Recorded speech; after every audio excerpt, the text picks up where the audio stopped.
கிட்டத்தட்ட 10 வருஷங்களா அமெரிக்க விண்வெளி வீரர்கள் யுஎஸ் மண்ணில இருந்து விண்வெளிக்கு போகவே இல்லை. அது இப்போ மாறப்போகுது. யுனைடெட் ஸ்டேட்ஸ் எக்ஸ்ப்ளோரர்கள் நிறைஞ்ச நாடு. இது அடிப்படையில் நம்மோட ஆன்மாவை கவர்ந்து இழுக்கிற ஒரு விஷயமா இருக்கு. ஸ்பேஸ் எக்ஸ் மாதிரி ஒரு புதுமையான தனியார் நிறுவனத்தால நாசா விண்வெளி வீரர்களை கூட்டிக்கிட்டு போக முடியுமான்னு, விண்வெளி ஆய்வை பலப்படுத்த முடியுமான்னு தெரிஞ்சுக்கிறதுக்கான ஒரு சோதனை. ஸ்பேஸ் எக்ஸ்ப்ளோரேஷனோட அடுத்த கட்டத்துல நாசாவோட பிரதிநிதியா மட்டும் இல்லாம ஸ்பேஸ் எக்ஸோட பிரதிநிதியாவும் இருக்கிறது ஒரு கௌரவம்.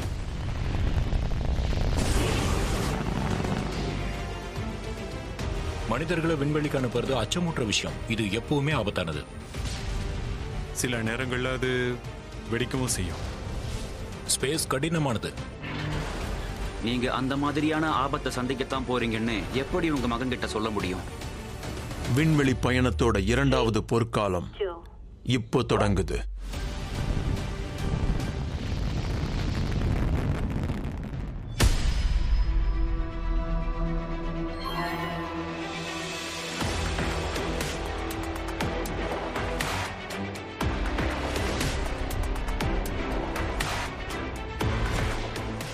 T-minus 3, 2, 1, 0, ignition.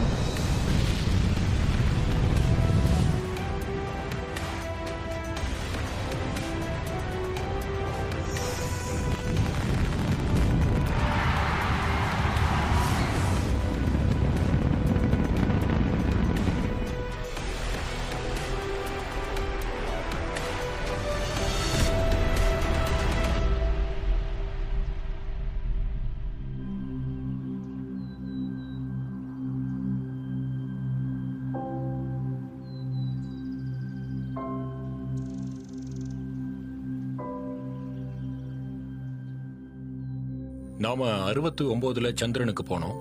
அதாவது ஆர்வெல் மற்றும் வில்பர் ரைட்டோட முதல் ஃபிளைட்ல இருந்து 66 வருஷத்துக்கு பிறகு அது நடந்தது. 1903ல அதுதான் முதல் கண்ட்ரோல் பவர்ட் ஃபிளைட். வெறும் 66 வருஷத்துல நிலாவுல இறங்கியாச்சு. அதை நம்பவே முடியாது.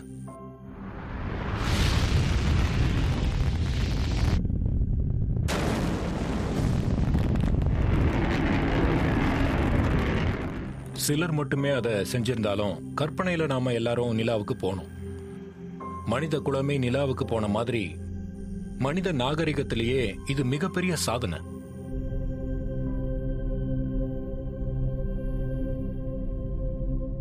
அந்த முதல் முறை நிலாவுக்கு தரையிறங்கினதுக்கு அப்புறம் இப்ப 51 வருஷம் ஆச்சு. அதுக்கப்புறம் யாருக்கும் நிலாவுல இறங்குறதுக்கு திறன் இல்லை. அப்பல்லோ எரா வெற்றிகரமா முடிஞ்சது. நாசா தன்னோட புது திட்டமான ஸ்பேஸ் ஷட்டில் மூலமா பிரகாசமான எதிர்காலத்துக்கு காத்துக்கிட்டு இருந்தது.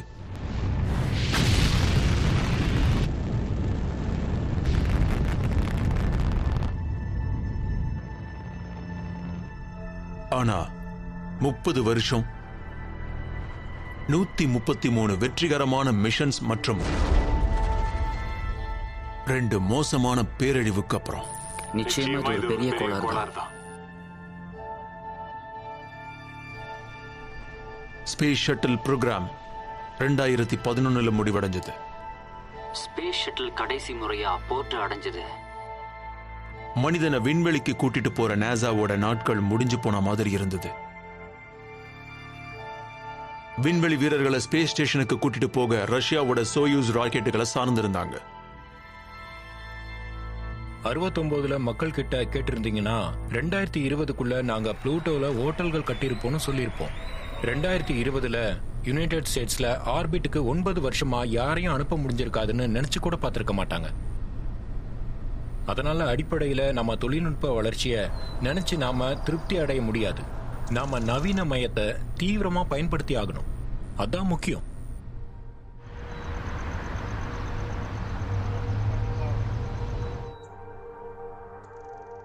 எட்டு வருஷத்துக்கு பிறகு நாசாவோட தலைவரும் அட்மினிஸ்ட்ரேட்டருமான ஜிம் பிரைடன்ஸ்டைன் வாஷிங்டன் டிசில இருந்து விண்வெளி பயணத்தோட எதிர்காலத்தை பத்தின முக்கிய அறிவிப்பை வெளியிட வராரு. Hey, good to see you. You too. நல்லா இருக்கீங்களா? Yeah. Excellent, good. அவர் கூட எலான் மஸ்க் இணைஞ்சிருக்காரு. தொலைநோக்கு பார்வை கொண்ட அவர் சமயத்துல சர்ச்சையையும் கிளப்புவார். அவர் ஸ்பேஸ் எக்ஸோட ஃபவுண்டர் மற்றும் சீஃப் இன்ஜினியர். நாசாவோட அடிப்படை மாற்றத்தால தனியார் துறையான கமர்ஷியல் க்ரூ ப்ரோக்ராமோட உண்டான புது பார்ட்னர்ஷிப்போட விளைவால உருவானதுதான் இந்த அறிவிப்பு. ஹேக்கோன் கலிபோர்னியாவில் இருக்கிற ஸ்பேஸ் எக்ஸுக்கு வருகை தந்ததுக்கு எல்லாருக்கும் நன்றி. நம்மளுடைய முதன்மையான நோக்கம் என்னன்னா, அமெரிக்கன் ஆஸ்ட்ரோனட்ஸை அமெரிக்கன் ராக்கெட்கள்ல அமெரிக்க மண்ணில இருந்து லான்ச் பண்றது தான். இதை நிஜமாக்கக்கூடிய தருணத்துல நாம எல்லாரும் இருக்கோம். குறிப்பா இந்த நாட்கள்ல எக்கச்சக்கமான எதிர்மறை விஷயங்கள் இருக்கு. நாட்டையோ உலகத்தையோ இணைக்க ஏதாவது நேர்மையான விஷயம் இருக்கிறது ரொம்ப சிறப்பா இருக்கும். விண்வெளி ஆய்வுல முன்னேற்றங்கிறது அந்த மாதிரியான விஷயங்கள்ல ஒண்ணு. இந்த காரணத்துக்காக தான் ஸ்பேஸ் எக்ஸ் உருவாக்கப்பட்டது. இந்த க்ரூவை லான்ச் பண்றதுக்காக நாங்க கிட்டத்தட்ட 17 வருஷமா இங்கேயே வேலை செஞ்சுக்கிட்டு இருக்கோம். ஜேர்னலிஸ்ட் கிறிஸ்டின் டேவன்போர்ட் வாஷிங்டன் போஸ்டுக்காக டிஃபென்ஸ் மற்றும் ஸ்பேஸை பத்தி எழுதுறவர். அவர் கமர்ஷியல் க்ரூ ப்ரோக்ராமை பத்தி அது உருவான 2010 வருஷத்துல இருந்து எழுதிக்கிட்டு வராரு.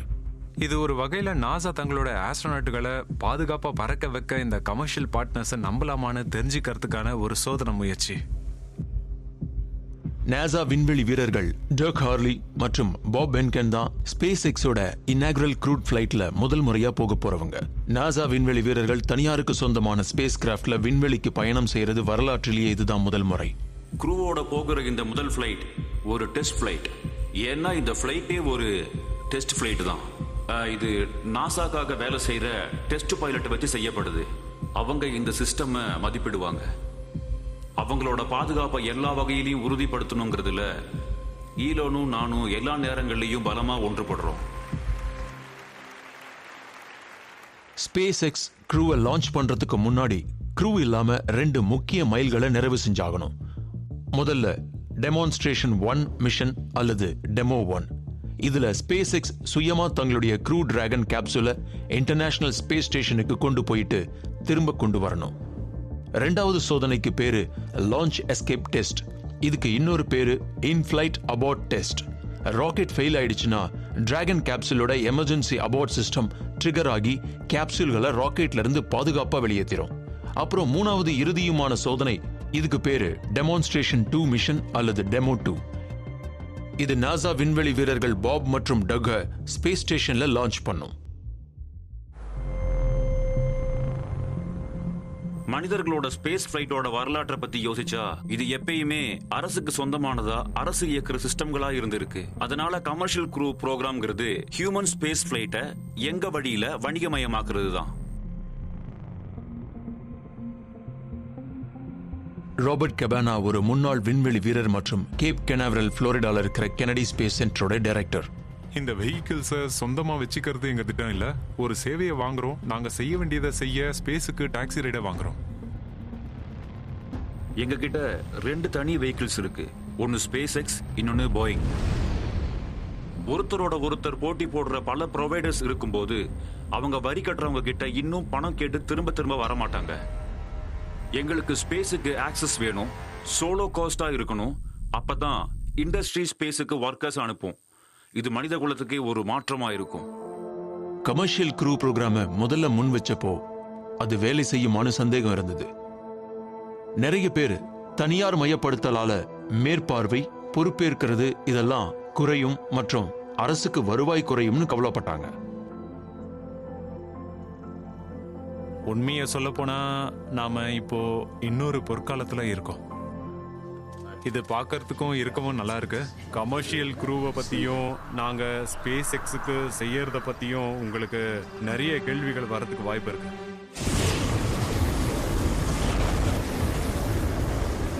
இந்த கமர்ஷியல் க்ரூ ப்ரோக்ராம்ல உங்களுக்கு 2 புது கேப்சூல்ஸ் இருக்கு. த போயிங் ஸ்டார் லைனர் மற்றும் ஸ்பேஸ் எக்ஸ் க்ரூ டிராகன். அதுல புது தொழில்நுட்பம், புது கண்டுபிடிப்புகள் இருக்கு. அவை சுயமா இயங்கும். அதுக்கு இன்டர்நேஷனல் ஸ்பேஸ் ஸ்டேஷனுக்கு பறக்கிறதுக்கும் ஆர்பிட்ல ஸ்பேஸ் ஸ்டேஷனை சந்திக்க மற்றும் தானாகவே அதோட இணையறதுக்குமான திறன் இருக்கு. அது தானாகவே பார்க் பண்ணிக்கக்கூடிய செல்ஃப் டிரைவிங் கார் மாதிரி இதுவரைக்கும் நாம பார்க்காத புது தொழில்நுட்பம் அது. 2014 நாசாவோட கமர்ஷியல் க்ரூ ப்ரோக்ராம் ஸ்பேஸ் எக்ஸுக்கு $260 கோடி மதிப்புள்ள கான்ட்ராக்டை வழங்கினாங்க. கிட்டத்தட்ட 10 வருஷமா தங்களோட புது ஸ்பேஸ் கிராஃப்டை வடிவமைக்கவும் சோதிக்கவும் செஞ்ச ஸ்பேஸ் எக்ஸ் தான் நாசா விண்வெளி வீரர்களை லான்ச் பண்ற முதல் தனியார் நிறுவனமா இருக்கும். ஒரு புது ஸ்பேஸ் கிராஃப்டோட முதல் ஃபிளைட்ல பயணம் செய்ய போறது நினைச்சு எனக்கு ரொம்ப மகிழ்ச்சியா இருக்கு. ஸ்பேஸ் எக்ஸ் டீமோட வேலை செய்யறது அற்புதமா இருக்கு. இது ஒரு அருமையான இடம். இதை விட பெரிய வாய்ப்பை நான் கனவு கூட கண்டிருக்க முடியாது.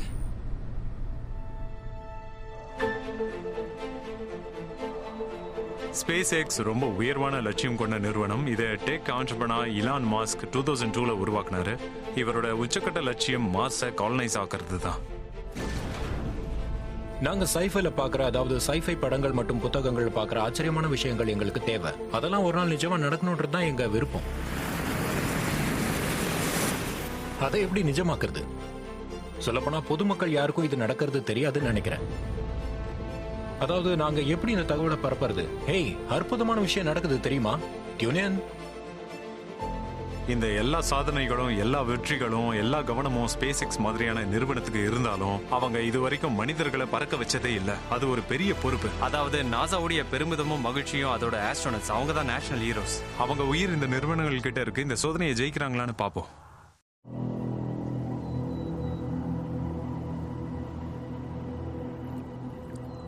இன்றைய லான்ச் க்ரூ டிராகன் டெமோ 1 மிஷனோட ஆரம்பத்தை குறிக்குது.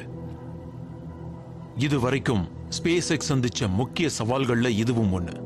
ஒரு 5 நாள் க்ரூ இல்லாத பயணம். இன்டர்நேஷனல் ஸ்பேஸ் ஸ்டேஷனுக்கு போய் திரும்பி வரணும். ஆஸ்ட்ரோநாட்ஸை போயிங்கும் ஸ்பேஸ் எக்ஸும் பறக்க அனுமதிக்கிறதுக்கு முன்னாடி நாசா அந்த நிறுவனங்களை ஸ்பேஸ் கிராஃப்ட்ல க்ரூ இல்லாத ஒரு டெஸ்ட் ஃபிளைட்டை செய்ய வைக்கும். இந்த நிறுவனங்கள் கேப்சியூல்ஸை ஸ்பேஸ் ஸ்டேஷனுக்கு கொண்டு போயிட்டு பாதுகாப்பா திரும்ப கொண்டு வர்றத நாசா உறுதிப்படுத்திக்கிறதுக்கு தான் இந்த சோதனை.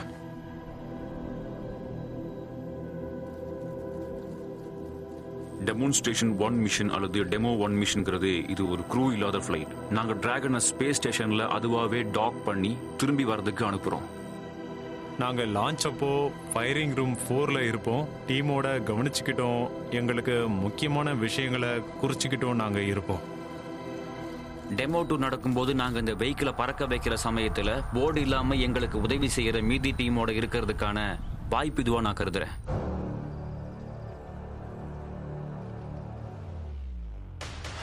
இதுதான் ஸ்பேஸ் எக்ஸோட புது க்ரூ டிராகன் கேப்சூலோட முதல் ஃபிளைட். இது ஒரு நாள் விண்வெளி வீரர்களை சுமத்திக்கிட்டு போகும். இது ஸ்பேஸ் எக்ஸ் ஃபால்கன் 9 ராக்கெட் மேல உட்கார்ந்துருக்கு. இதோட உயரம் 16 அடி, விட்டம் 13 அடி. இதால 7 பேர் வரைக்கும் சுமத்திக்கிட்டு போக முடியும். இந்த மிஷன் விண்வெளியோட வெற்றிடத்துல பயணிகளை உயிரோட வச்சுக்க தேவையான அனைத்து சிஸ்டம்ஸையும் பரிசோதிக்கும். இந்த அனைத்து வெஹிக்கிள் சிஸ்டத்தையும் வடிவமைக்கவும் சோதிக்கவும் வருஷ கணக்கில் செலவு பண்ணோம். அன்றைய நாள் தான் இதோட ஆரம்ப தினம். நாங்க வெஹிக்கிளை பறக்க வச்சு ராக்கெட் மற்றும் ஸ்பேஸ் கிராஃப்டோட இன்டர்ஃபேஸஸ் பரிசோதிச்சு இது நாங்க எதிர்பார்க்கிற மாதிரி வேலை செய்யுங்கிறத உறுதி செய்ய போறோம். டிராகனுக்கும் ஃபால்கனுக்கும் நடத்தப்பட்ட சோதனையோட எண்ணிக்கையை நினைச்சாலே நமக்கு தலை அப்படியே சுத்தும். நான் என்ன சொல்றேன்னா, ஒட்டுமொத்தமா இது வரைக்கும் ஆயிரக்கணக்கான சோதனைகள் வெவ்வேறு விதமா நடந்திருக்கணும். எல்லாமே இந்த மிஷனோட வெற்றியை நம்பிதான் இருக்கு. இது தோத்துருச்சுன்னா திரும்ப டிராயிங் போர்டுக்கு வந்ததுக்கு பிறகு நாசா விண்வெளி வீரர்களை இன்டர்நேஷனல் ஸ்பேஸ் ஸ்டேஷன்ல லான்ச் பண்ண ஸ்பேஸ் எக்ஸுக்கு அனுமதி கிடைக்கும். வெற்றிக்கான ஒரு அளவுகோல் நாடு முழுக்க நாசா மற்றும் ஸ்பேஸ் எக்ஸோட பணியாளர்கள் எப்படி இணைஞ்சு வேலை செய்யறாங்கன்றத பொறுத்து இருக்கு. டிராகன் கேப்சூல ஹாத்ரோன் கலிபோர்னியால இருந்து SpaceX mission control monitor பண்ணுது. தி இன்டர்நேஷனல் ஸ்பேஸ் ஸ்டேஷனை ஹியூஸ்டன்ல இருக்கிற நாசா ஃபால்கன் ராக்கெட்டுடைய லான்ச் ஃபயரிங் ரூம் 4ல இருக்கிற ஸ்பேஸ் எக்ஸால கெனடி ஸ்பேஸ் சென்டர் புளோரிடால இருந்து கண்டக்ட் செய்யப்படுது. நாசா அட்மினிஸ்ட்ரேட்டர் ஜிம் பிரைடன்ஸ்டைன் இந்த வரலாற்று சிறப்புமிக்க லான்ச்காக எண்ணற்ற பார்வையாளர்களோட தானும் காத்திருக்கார். அன்க்ரூட் டெஸ்ட் ஃபிளைட்ல மக்கள் காட்டுற ஆர்வத்தோட அளவு அது ரொம்பவே சுவாரஸ்யமா இருக்கு. ஸ்பேஸ் ஷட்டிலுக்கு அப்புறம் இதை நான் பார்த்ததே இல்லை.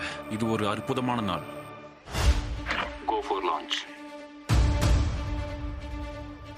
கேப் கெனாவரல் புளோரிடால இருக்கிற கெனடி ஸ்பேஸ் சென்டர்ல ஸ்பேஸ் எக்ஸும் நாசாவும் சில நொடிகள்ல நிகழ போற ஸ்பேஸ் எக்ஸோட புது க்ரூ டிராகன் கேப்சூலோட முதல் டெஸ்ட் ஃபிளைட்டுக்காக காத்திருக்காங்க.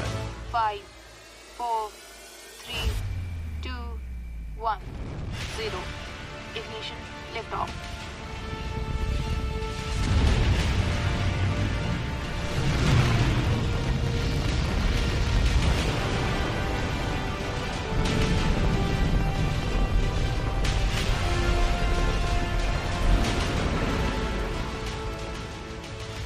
ஒரு ராக்கெட்ல எக்கச்சக்கமான எனர்ஜி இருக்கு. அடிப்படையில நீங்க ஸ்பேஸ் கிராஃப்ட்டுக்கு செலுத்த தேவையான எனர்ஜி ஒரு மீடியாருக்கு சமமானது.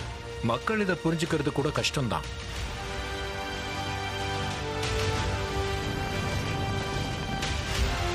ஸ்டேஜ் 1 ரீச் ஆயிடுச்சு. Power on telemetry normal.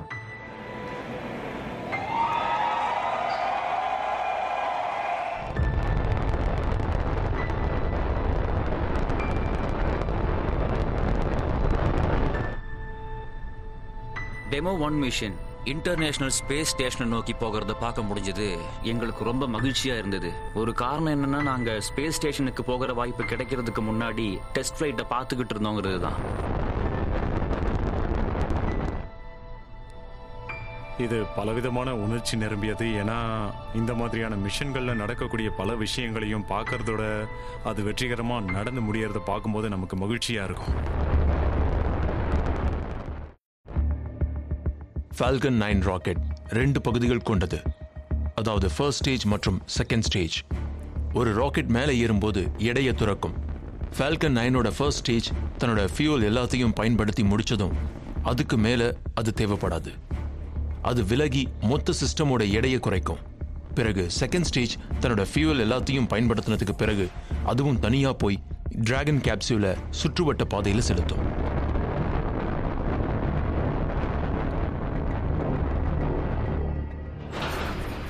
Stage separation confirmed. Falcon 9 first stage Falcon 9 second ஸ்டேஜ்ல இருந்து விலகுது. ஃபால்கன் 9ஓட ஃபர்ஸ்ட் ஸ்டேஜ் செகண்ட் ஸ்டேஜ்ல இருந்து விலகுனது அது தன் வேலையை செஞ்சு முடிச்சதுக்கு அப்புறம் தான். அதோட முதன்மையான வேலை செகண்ட் ஸ்டேஜ் டிராகனோட ஸ்பேஸ் ஸ்டேஷனுக்கு போக வைக்கிறது தான். எங்களுக்கு ஃபால்கன் ராக்கெட்டோட ஃபர்ஸ்ட் ஸ்டேஜ் சம்பந்தமா இன்னொரு நோக்கமும் இருக்கு. அதாவது ஃபர்ஸ்ட் ஸ்டேஜ் சுற்றுவட்ட பாதையிலிருந்து திரும்ப வந்து தரையிறங்கணும்.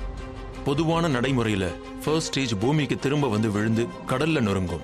ஆனா ஸ்பேஸ் எக்ஸ் முதலாவதும் ஒரே ஒன்றுமான ரீயூசபிள் ஆர்பிட்டல் கிளாஸ் ராக்கெட்டை கண்டுபிடிச்சிருக்கு. அதால தானாவே பூமிக்கு பறந்து வந்து தரையிறங்க முடியும். அப்போ அதை பலமுறை திரும்ப பயன்படுத்தலாம். ஃபர்ஸ்ட் ஸ்டேஜ் தன்னோட என்ஜின்ஸோட பேக்கப்பை தொடங்குது. தன்னைத்தானே திருப்பிக்கிட்டு மொத்த ஃபர்ஸ்ட் ஸ்டேஜும் எர்த்தோட அட்மாஸ்பியருக்குள்ள திரும்பவும் வருது. அது மெதுவா அட்லாண்டிக் ஓஷன்ல இருக்கிற ஒரு ட்ரான் ஷிப்ல தரையிறங்கிறதுக்காக தான் வந்துகிட்டு இருக்கு. லேண்டிங் லெக்ஸ் நிலைக்கு வருது.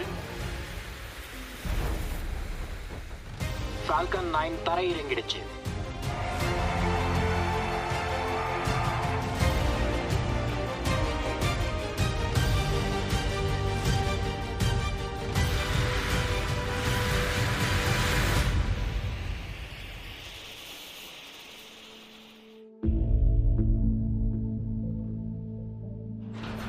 ஃபர்ஸ்ட் ஸ்டேஜ் செப்பரேஷன் முடிவடைஞ்சதும் க்ரூ டிராகன் கேப்சூல் சுற்றுவட்ட பாதைக்குள்ள செகண்ட் ஸ்டேஜால செலுத்தப்படுது. செகண்ட் ஸ்டேஜ் தன்னோட என்ஜினை இயக்கி டிராகன் ஸ்பேஸ் கிராஃப்டை ஆர்பிட்டுக்கு எடுத்துட்டு போகுது. வெற்றிகரமா டிராகனை ஆர்பிட்டுக்குள்ள செலுத்தி தன்னோட வேலையை செஞ்சு முடிச்சதும் செகண்ட் ஸ்டேஜ் டிராகன் கிட்ட இருந்து பிரிஞ்சு விலகி போகுது. இது ஒரு முக்கியமான தருணம்.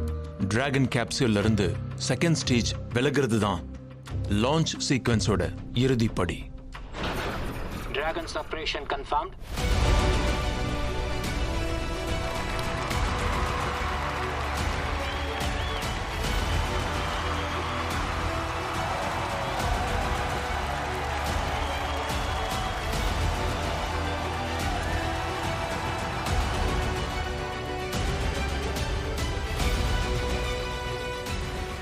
க்ரூ டிராகன் இப்போ இன்டர்நேஷனல் ஸ்பேஸ் ஸ்டேஷனோட இணையறதுக்கான பாதையில இருக்கு. இது அற்புதமா இருக்கு. இது ஒரு கேம் சேஞ்சர். இப்ப ஒரு விஷயத்தை தெளிவாக்கணும். இது ஒரு ஆரம்பம் தான். இது ஒரு நீண்ட ஃபுட்பால் கேமோட முதல் குவார்ட்டர். இந்த விளையாட்டு 5 நாள் நீடிக்கும். இந்த கட்டத்துல நான் அளவுக்கு அதிகமா சந்தோஷப்பட மாட்டேன். இன்னும் 5 நாள் டிராகன்ல எப்பவும் போல தானாகவே பறக்க முடிஞ்சாலும் அந்த கேப்சூலுக்குள்ள யாரோ இருந்தாங்க. அதோட பேரு ஆந்த்ரோபோமோர்பிக் டெஸ்ட் டிவைஸ். இந்த அன்ஸ்க்ரூட் லான்ச்சோட பயணிக்கு ரெப்லைனு பேரு. அவங்க கிட்ட கருவிகள் இருக்கு, சென்சார்ஸும் இணைக்கப்பட்டிருக்கு. அது அவங்களோட அனுபவத்தை நமக்கு சொல்லும். அதனால லான்ச் பண்றப்போ அவங்க பல வகையான ஜி ஃபோர்ஸஸை அனுபவிக்க போறாங்க. அது வருங்கால க்ரூட் மிஷன்ஸ்க்கு பாதுகாப்பானதா அப்படிங்கறத நாங்க உறுதிப்படுத்திக்க விரும்புறோம். அது எப்படி இருக்கும்னு அனுமானிக்கிறதுக்கு நாங்க நிறைய வேலையை செஞ்சிருக்கோம். எங்களுடைய அனுமானங்கள் அவங்க போற ஃபிளைட்டோட ஒத்து போகுதுங்கிறத நாங்க 100% உறுதிப்படுத்திக்க விரும்புறோம். இதுல முக்கியமான விஷயம் என்னன்னு கேட்டீங்கன்னா, உங்க உடம்புல ஜிஎஸ் எந்த திசையில போகுது அப்படிங்கிறது தான். எல்லா ஜிஎஸ்ஐயும் மார்பு வழியா போட முயற்சி பண்ணிருக்கோம். ஏன்னா அதால நிறைய தாங்க முடியும். அதனால நீங்க கீழே வந்தா அது பஞ்சி ஜம்பிங் மாதிரி அது உங்க தலையில மேலும் கீழும் போயிட்டு வரும். அது உங்க மார்பு வழியா போகிற அளவுக்கு நல்லா இருக்காது. ஒரு கார்ல வேகமா போற மாதிரி இருக்கும்.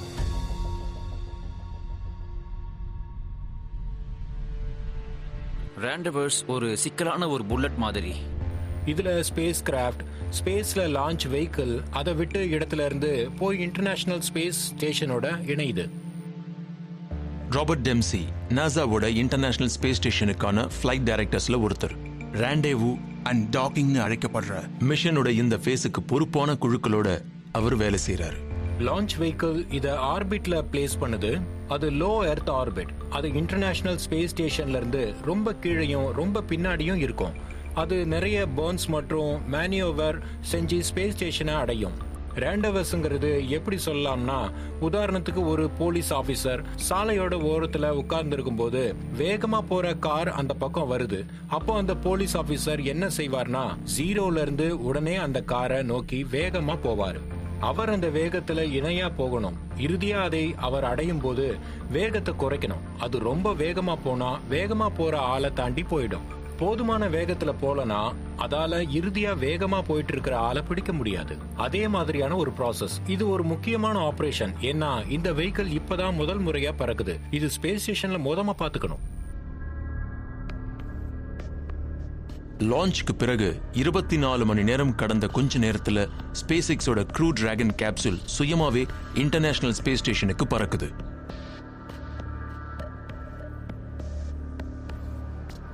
இப்போ முக்கியமான டாக்கிங் ப்ரொசீஜர் தொடங்குது. இது சரியா நடக்க ஹாத்ரோன்ல இருக்கிற SpaceX mission control, Johnson Space Center, Houston டெக்சாஸ்ல இருக்கிற நாசா மிஷன் கண்ட்ரோல் மற்றும் இன்டர்நேஷனல் ஸ்பேஸ் ஸ்டேஷன்ல இருக்கிற ஒரு அமெரிக்கன் ஆஸ்ட்ரோநாட் மற்றும் 2 ரஷ்யன் காஸ்மோநாட்ஸ் ஆகிய எல்லாருக்கும் இடையில துல்லியமான தொடர்பு இருக்கணும். ஒரு கமர்ஷியல் வெஹிக்கிள் ஸ்பேஸ் ஸ்டேஷன்ல டாக் பண்றது இதுதான் முதல் முறை. இப்பதான் முதல் முறையா ஸ்பேஸ் ஸ்டேஷன்ல இருக்கிற போர்ட்டான இன்டர்நேஷனல் டாக்கிங் அடாப்டரை பயன்படுத்துது. இங்கதான் கமர்ஷியல் வெஹிக்கிள் வந்து இணைய போகுது. அதனால 2 பக்கமும் முதல் முறையா பயன்படுத்த போறத பார்க்க போறோம். ஸ்டேஷன் அப்ரோச்சுக்கு தயாராகி இருக்கிறது. தி க்ரூ டிராகன் ஸ்பேஸ் கிராஃப்ட் ஒரு தானியங்கி சிஸ்டமை பயன்படுத்துது. அதால கேப்சியூல் இருக்கிற இடத்துல இருந்து ஸ்பேஸ் ஸ்டேஷன் எங்க இருக்குங்கிறத உணர்ந்து ஸ்டேஷன் கூட இணையறதுக்கு கேப்சியூலை வழி நடத்தும். இறுதியில வெஹிக்கிள் தானா பறக்குது. ஆனா எங்களோட கிரவுண்ட் கண்ட்ரோல் அதை மானிட்டர் பண்ணிக்கிட்டு அதுக்கு குறிப்பிட்ட அளவு கமெண்ட்ஸ் அனுப்பிட்டு இருக்காங்க. ஸ்பேஸ் ஸ்டேஷன்ல இருக்கிறவங்க கூடவும் குறிப்பிட்ட அளவு தொடர்பு இருக்கிறதால அவங்களால டிராகன்ல நடக்கிறது என்னங்கிறத பார்க்க முடியும். அதோட கிரவுண்ட் கண்ட்ரோலோடையும் தொடர்புல இருக்காங்க. டிராகனோட அப்ரோச் மானிட்டர் பண்றோம். ஆரியன்டேஷன் எதிர்பார்த்த மாதிரி இருக்கு. வெஹிக்கிள் காரிடார்ல இருக்கு. பெர்ஃபார்மன்ஸ் சரியா இருக்கு. இந்த கட்டத்துல நாங்க கொஞ்சம் நிறுத்துவோம். நாங்க இன்டர்நேஷனல் ஸ்பேஸ் ஸ்டேஷன்ல இருக்கிற டாக்கிங் போர்ட்ல இருந்து சுமார் 65 அடி தூரத்துல நிறுத்துவோம். கமாண்ட் ஹோல்ட் செய்யவும். காப்பி பண்ணிட்டோம். டிராகன் ஹோல்ட உறுதி செஞ்சாச்சு. நாசா மற்றும் ஸ்பேஸ் எக்ஸ் சேர்ந்த என்ஜினியர் ஸ்பேஸ் கிராஃப்ட்ல இருந்து கிடைக்கிற டேட்டாவை ரிவ்யூ பண்ணுவாங்க. அவங்க பரஸ்பரம் பேசி எல்லாமே திட்டப்படியே நடக்கிறதையும் அவங்க எல்லாருமே மனநிறைவோட இருக்கிறதையும் உறுதி செஞ்சுப்பாங்க. காப்பி பண்ணியாச்சு. டாக்கிங் லைட் ஆன் பண்ணுவோம். பிறகு அந்த கட்டத்துல டிராகன் தானா அப்ரோச் தொடங்கவும் ஸ்பேஸ் ஸ்டேஷன்ல டாக் செய்யவும் அனுமதிக்கப்படுது. டிராகன் அப்ரோச் தொடங்குகிறது. ஸ்டேஷன் காப்பி பண்ணியாச்சு. Crew Dragon spacecraft space station docking அடாப்டரோட திறமையா தொடர்பு ஏற்படுத்திக்க தன்னோட 16 டிராகோ த்ரஸ்டர்ஸை பயன்படுத்துது. ரேஞ்ச் குறைஞ்சிக்கிட்டு வருது. வெஹிக்கிள் நடுவுல இருக்கு. காப்பி. கேப்சியூல் ஸ்டேஷன் நோக்கி மெல்ல முன்னேறுது. வெஹிக்கிள் காரிடாருக்குள்ள வந்துருச்சு. ஆரியன்டேஷன் எதிர்பார்த்த மாதிரி நடந்திருக்கு. காப்பி. ஒரு புது வெஹிக்கிளை முதல் முறையா டாக் பண்ணும்போது மிஷன் கண்ட்ரோல்குள்ள மனநிலை கொஞ்சம் அழுத்தமாவே இருக்கும். நாங்க வருஷ கணக்குல திட்டமிட்டு பயிற்சி கொடுத்து இதுக்காக தயார் பண்ணிக்கிட்டு இருக்கோம்.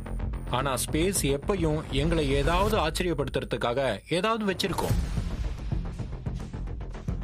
க்ரூ டிராகன் பலவிதமான பாதுகாப்பு அம்சங்கள் இருக்கிறதால வழக்கத்துக்கு மாறா ஏதாவது நடந்தா கேப்சியூல ஆட்டோமேட்டிக்கா பின்வாங்கி ஸ்டேஷனை பாதுகாப்பா வச்சிரும். எல்லா வீடியோவும் ஓவர்லேஸும் திட்டமிட்ட மாதிரியே இருக்கு. எல்லா ஸ்டேட்டஸ் ஃபீல்ட்ஸும் எதிர்பார்த்த ஸ்டேட்டஸை காட்டுது. நாங்க காப்பி பண்ணிட்டோம். ஸ்பேஸ் ஸ்டேஷனோட கண்டிப்பா டாக் ஆகணும். ஏதாவது தப்பு நடந்துருச்சுன்னா ஸ்பேஸோட வெற்றிடத்துல தான் நீங்க தனியா இருப்பீங்க. உங்ககிட்ட ஸ்பேஸ் ஷூட்ஸ் இருக்கு, எங்ககிட்ட எக்கச்சக்க பேக்கப் சிஸ்டம் இருக்கு. ஆனாலும் இது ஒரு ஆபத்தான விஷயம். டிராகன் கிட்ட வந்து டாக்கிங் ட்ரை பண்ணுது. இதுதான் க்ரூ டிராகன் ISS ட்ராக் பண்ணி துல்லியமா ஏர் டைட் லாக் செய்ய எடுக்க போற முதல் முயற்சி.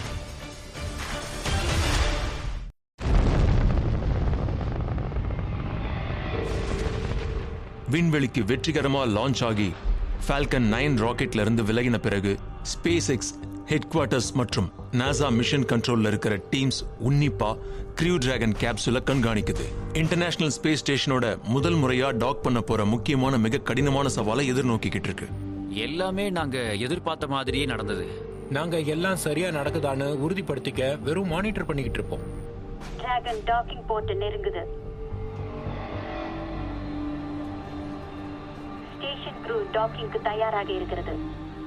ஒரு கமர்ஷியல் வெஹிக்கிள் சுயமா ஸ்பேஸ் ஸ்டேஷன்ல டாக் செஞ்சது இதுதான் முதல் முறை. வெஹிக்கிள் மோட் டாக்கிங் போர்ட் நெருங்குகிறது.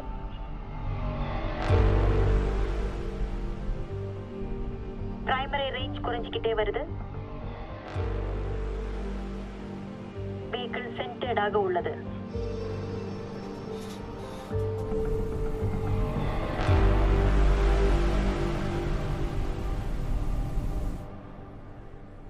வெஹிக்கிள் கேப்சர் உறுதி செய்கிறது.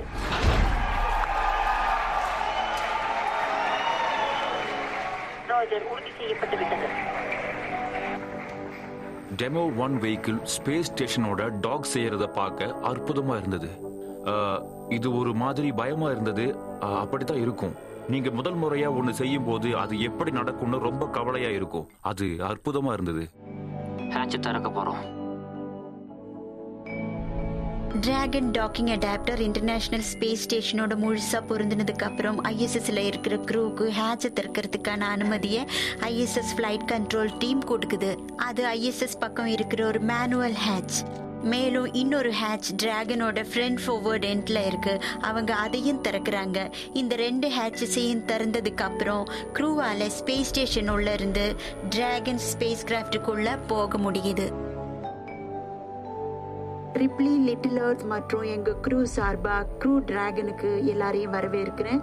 ஸ்பேஸ் கிராஃப்ட்ல புதிய சகாப்தத்துக்கு வரவேற்கிறேன்.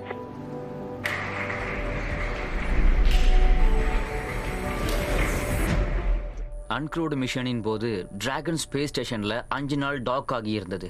தரையில இருக்கிற டீம் வெஹிக்கிள் பெர்ஃபார்மன்ஸை கவனிக்கவும் மானிட்டர் பண்ணவும் இன்டர்நேஷனல் ஸ்பேஸ் ஸ்டேஷன்ல இருக்கிற க்ரூ வெஹிக்கிளோட வேலை செஞ்சு அது எப்படி ஸ்பேஸ் ஸ்டேஷனோட தொடர்பு கொள்ள போகுதுங்கிறத புரிஞ்சுக்கிறதுக்கு தான் இங்க டாக் ஆகியிருக்கு.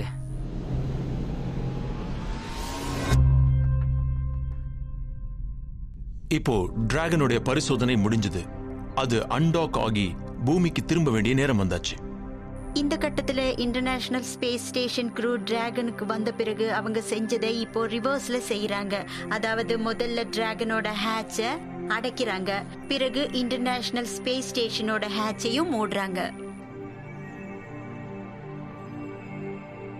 Ground control team Dragon space ஸ்டேஷன்ல இருந்து அன்டாக் பண்றதுக்கான கமாண்ட் தராங்க.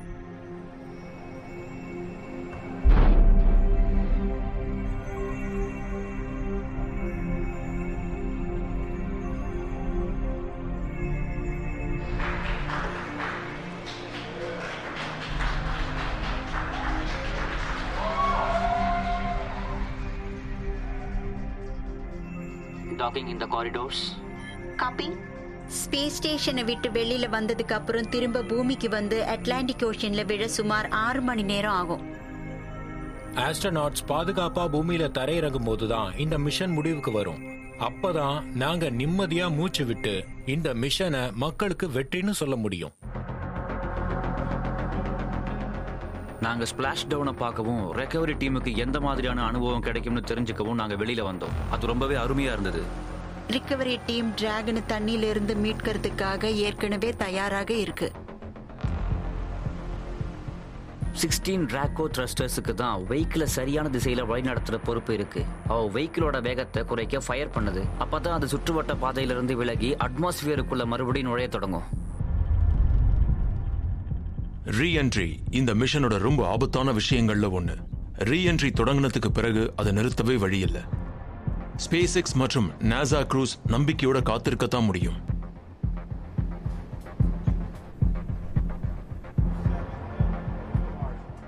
மணிக்கு 27,360 கிலோமீட்டர் வேகத்துல பயணம் செய்யற டிராகன் வளிமண்டலத்தை தொட்டதும் அதை ஒரு பெரிய ஹைப்பர்சோனிக் ஃபயர்பால் மூடும். அப்பதான் அதோடைய ஹீட் ஷீல்ட் சோதனைக்குள்ளாக்கப்படும். மணிக்கு சில 100 கிலோமீட்டர் போகிற மாதிரி வெஹிக்கிளோட வேகத்தை குறைக்கிறதுல அட்மாஸ்பியர் முக்கிய பங்கு வகிக்குது.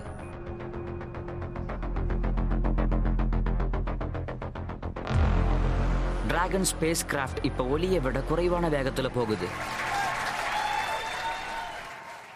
ஹீட் ஷீல்ட் இப்ப சோதனையில ஜெயிச்சு டிராகனுடைய வேகம் பாதுகாப்பா ஒலியோட வேகத்தை விட குறைவானதுக்கு அப்புறம் அது தன்னுடைய பாராஷூட்டுகளை வெளியேற்ற தயாரா இருக்கு.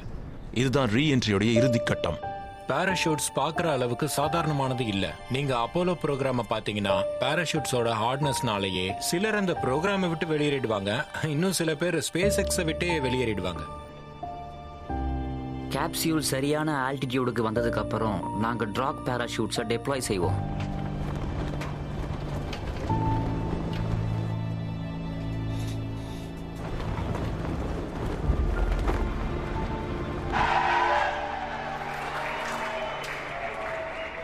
அப்புறம் மெயின் பாராஷூட்ஸ்,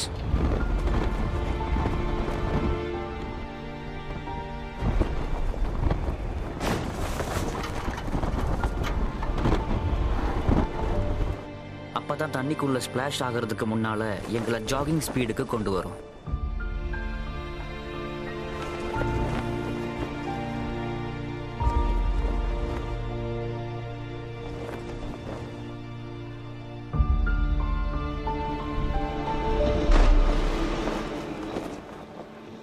ஸ்பிளாஷ் டவுன் ஆனதுக்கான கன்ஃபர்மேஷன் நமக்கு கிடைச்சிருக்கு.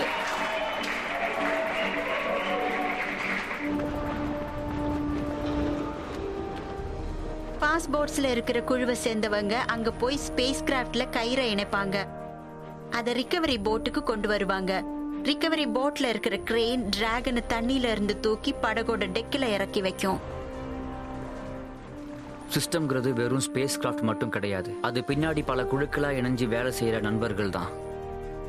எல்லாத்தையும் விட முக்கியமா பயணம் முழுக்கவும் அங்கேயும் திரும்ப வரும்பொழுது குரூவை எப்படி பாதுகாப்பா வச்சிருக்கிறதுங்கிறத நாங்க கத்துக்கிட்டோம். இது பாபுக்கும் எனக்கும் மட்டுமே தன்னம்பிக்கையை அதிகமாக்கல, இதை க்ரூட் வெஹிக்கிளோட திரும்ப செய்ய முடியுங்கிற நம்பிக்கையை இந்த டீமுக்கும் கொடுத்துருக்கு. இது இவ்வளவு வெற்றிகரமா நிறைவேறினதை பார்க்கும்போது இது 2வது மிஷனுக்கான, அதாவது டெமோ 2 முதல் க்ரூட் மிஷனுக்கான உற்சாகத்தை எக்கச்சக்கமா கொடுத்திருக்கு.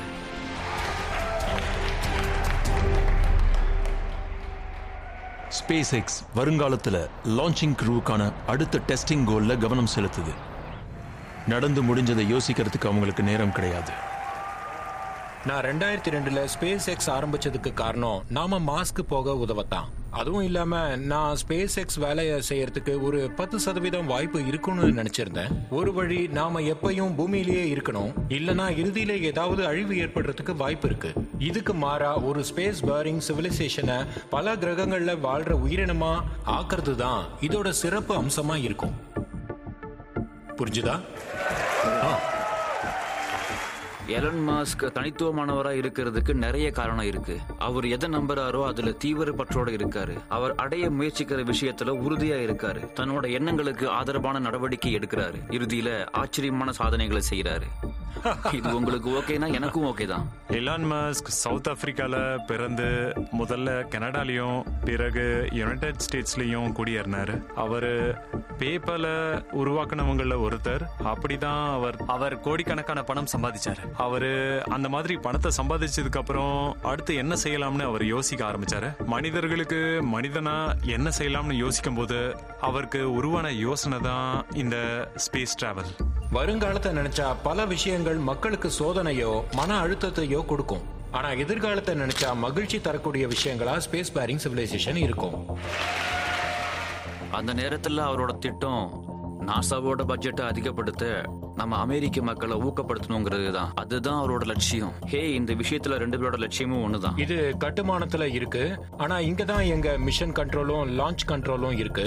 நீங்க பாத்தீங்கன்னா தெரியும். அந்த அறையில தான்.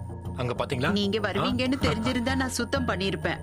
நான் ஸ்பேஸ் எக்ஸ்ல செப்டம்பர் 2002ல சேர்ந்தேன். அப்போ அதுல நானும் இன்னும் 10 பேரும் இருந்தோம். ரொம்ப கம்மியான ஆளுங்க தான் இருந்தாங்க.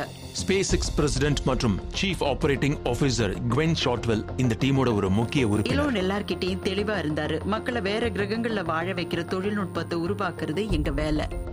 அது அவ்வளவு எளிதா முடிக்கக்கூடிய விஷயமும் கிடையாதுன்னு தெரியும். இது எங்க டிராகன் ஸ்பேஸ் கிராஃப்டோட இன்ஜினியரிங் டெஸ்ட் ஆர்டிகல். இந்த பகுதி இன்ஜின் காம்பனன்ட்ஸ்க்காக பயன்படுது. ஒரு பழமொழி இருக்கு, ஸ்பேஸ்ல சுலபமா லட்சாதிபதி ஆகிறதுக்கு வழி ஒரு கோடீஸ்வரனா தொடங்குறது தான். அவர் பணத்தை கொண்டு வந்தாரு. இந்த நிறுவனத்துக்காக முதல் $7 கோடி இருந்து $10 கோடி வரைக்கும் அவர் தான் கொண்டு வந்தாரு. அது சின்ன விஷயம் கிடையாது. ஏன்னா அதுதான் இந்த சின்ன குழுவை சேர்ந்தவங்களை ஒரு நிறுவனமா வளர உதவி செஞ்சது. எங்களாலேயும் முடியும்னு யாரும் எதிர்பார்க்காத விஷயங்களை செய்ய முடிஞ்சது. இறுதியில அவர் ஃபால்கன் 1 உருவாக்கி 3 ஃபெயில்டு லான்ச்சஸ் செஞ்சாரு. தொடர்ந்து அதுல ஈடுபட்டு அதோட எல்லைக்கே போனாரு. ஸ்பேஸ் எக்ஸ் வளரணும்னா தடைகளை கடந்து ஒரு சுப்பீரியர் ராக்கெட்டை உருவாக்கணுங்கிறது எலானுக்கு தெரியும். ஆனா அந்த நிறுவனத்துக்கிட்ட 4 ராக்கெட் உருவாக்கவும் சோதிக்கவும் மட்டுமே பணம் இருந்தது. முதல் 3 ஃபால்கன் ராக்கெட் லான்ச்சஸ் அழிவுல முடிஞ்சது. ஸ்பேஸ் எக்ஸோட எதிர்காலம் இருண்டு கிடந்தது. Hi, welcome to space X. இங்க நம்ம லாபில இருக்கோம். ஆரம்ப நாட்கள்ல நாங்க நாசாவோட மீட்டிங்ல இருக்கும்போது அங்க இருக்கிறவங்க இவன் ஒரு இன்டர்நெட் காய் அப்படி இப்படின்னு ஏதோ சொல்லிட்டு இருப்பாங்க. அதாவது பேப்பல் மாதிரி இந்த ஆளு நிச்சயமா தன்னோட பணத்தை எல்லாம் இழக்க போறாரு. ராக்கெட்னால எந்த ஆதாயமும் ஏற்படாதுங்கிற மாதிரி இது முழுக்க நியாயம்தான். அதாவது நான் எதையும் நிரூபிக்கல. ஆரம்ப நாட்கள்ல ஸ்பேஸ் எக்ஸ் முதல்ல ஆர்பிட்டுக்குள்ள நுழைய முயற்சி செஞ்சப்போ அவங்க கிட்ட ஃபால்கன் 1ங்கிற ராக்கெட் இருந்துச்சு. அதை 3 வாட்டி லான்ச் பண்ணாங்க. 3 முறையுமே அது தோல்வியில முடிஞ்சது. அவங்களுக்கு இன்னும் ஒரு வாய்ப்பு இருந்துச்சு, 4th flight ஆஃப் ஃபால்கன் 1.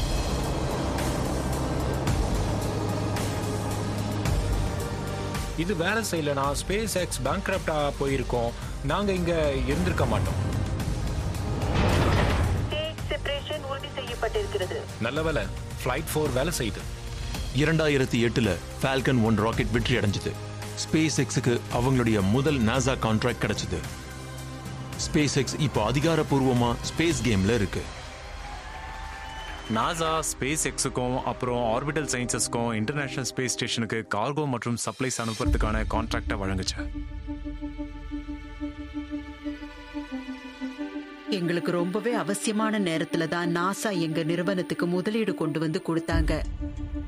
எனக்கு பின்னாடி இருக்கிற இடத்துல தான் ஃபால்கன் 9 லான்ச் ஆகிற போது ஃபிட் ஆகும். அடுத்த சில மாதங்கள்ல நடக்க போற பெரிய மாற்றம் லான்ச் மவுண்ட கட்டுறது தான். நாசாவை பொறுத்த வரைக்கும் ஆரம்பத்துல நாங்க ஒரு மேவரிக் செக்ஷன் மாதிரி. இங்க வெற்றி பெறத்துக்கு வாய்ப்பு ரொம்ப குறைவா இருந்தா கூட நாங்க அதுக்கான வாய்ப்பை ஏற்படுத்திக்கிட்டு இருக்கோம். எங்களை அவங்க ஒரு ஏடிஎம்மா நினைக்கலனா கூட நாங்க எங்க முயற்சிகளை செஞ்சுக்கிட்டே தான் இருக்கோம். நாசாவோட கான்ட்ராக்ட்ஸ் மூலமா ஸ்பேஸ் எக்ஸ் பலமுறை இன்டர்நேஷனல் ஸ்பேஸ் ஸ்டேஷனுக்கு கார்கோ ரீசப்ளை மிஷன்ஸ்க்காக பறந்திருக்கு. ஆனா கார்கோவை ஏத்திக்கிட்டு போறது ஸ்பேஸ் எக்ஸோட இறுதி இலக்கு இல்ல. அவங்களுடைய லட்சியம் மக்களை ஏத்திட்டு போறது. ஏற்கனவே செஞ்ச ப்ரோக்ராம்ஸ்ல அவங்க அடைஞ்ச வெற்றி தான் நாசாக்கு கமர்ஷியல் க்ரூ ப்ரோக்ராம்ல தங்களுடைய விண்வெளி வீரர்களை அழைச்சிட்டு போற வேலையை ஸ்பேஸ் எக்ஸுக்கு வழங்குற நம்பிக்கை கொடுத்தது. காலப்போக்கில் எங்களுக்கு நாசாவோட நீண்ட மாற்றம் ஆக்கப்பூர்வமான உறவு ஏற்பட்டுச்சு. இந்த ஆட்கள் சாதிக்க வாய்ப்பே இல்லைங்கிற நிலைமையில இருந்து இந்த 18 வருஷ காலத்துல தங்களோட ஆஸ்ட்ரோநாட்ஸ் ஸ்பேஸ் எக்ஸ் வெஹிக்கிள்ல லான்ச் பண்ற அளவுக்கு நாசாவுக்கு எங்க மேல நம்பிக்கை வந்திருக்கு. இது சாதாரண விஷயம் இல்ல. அதனால இதை நாங்க கௌரவமா நினைக்கிறோம்.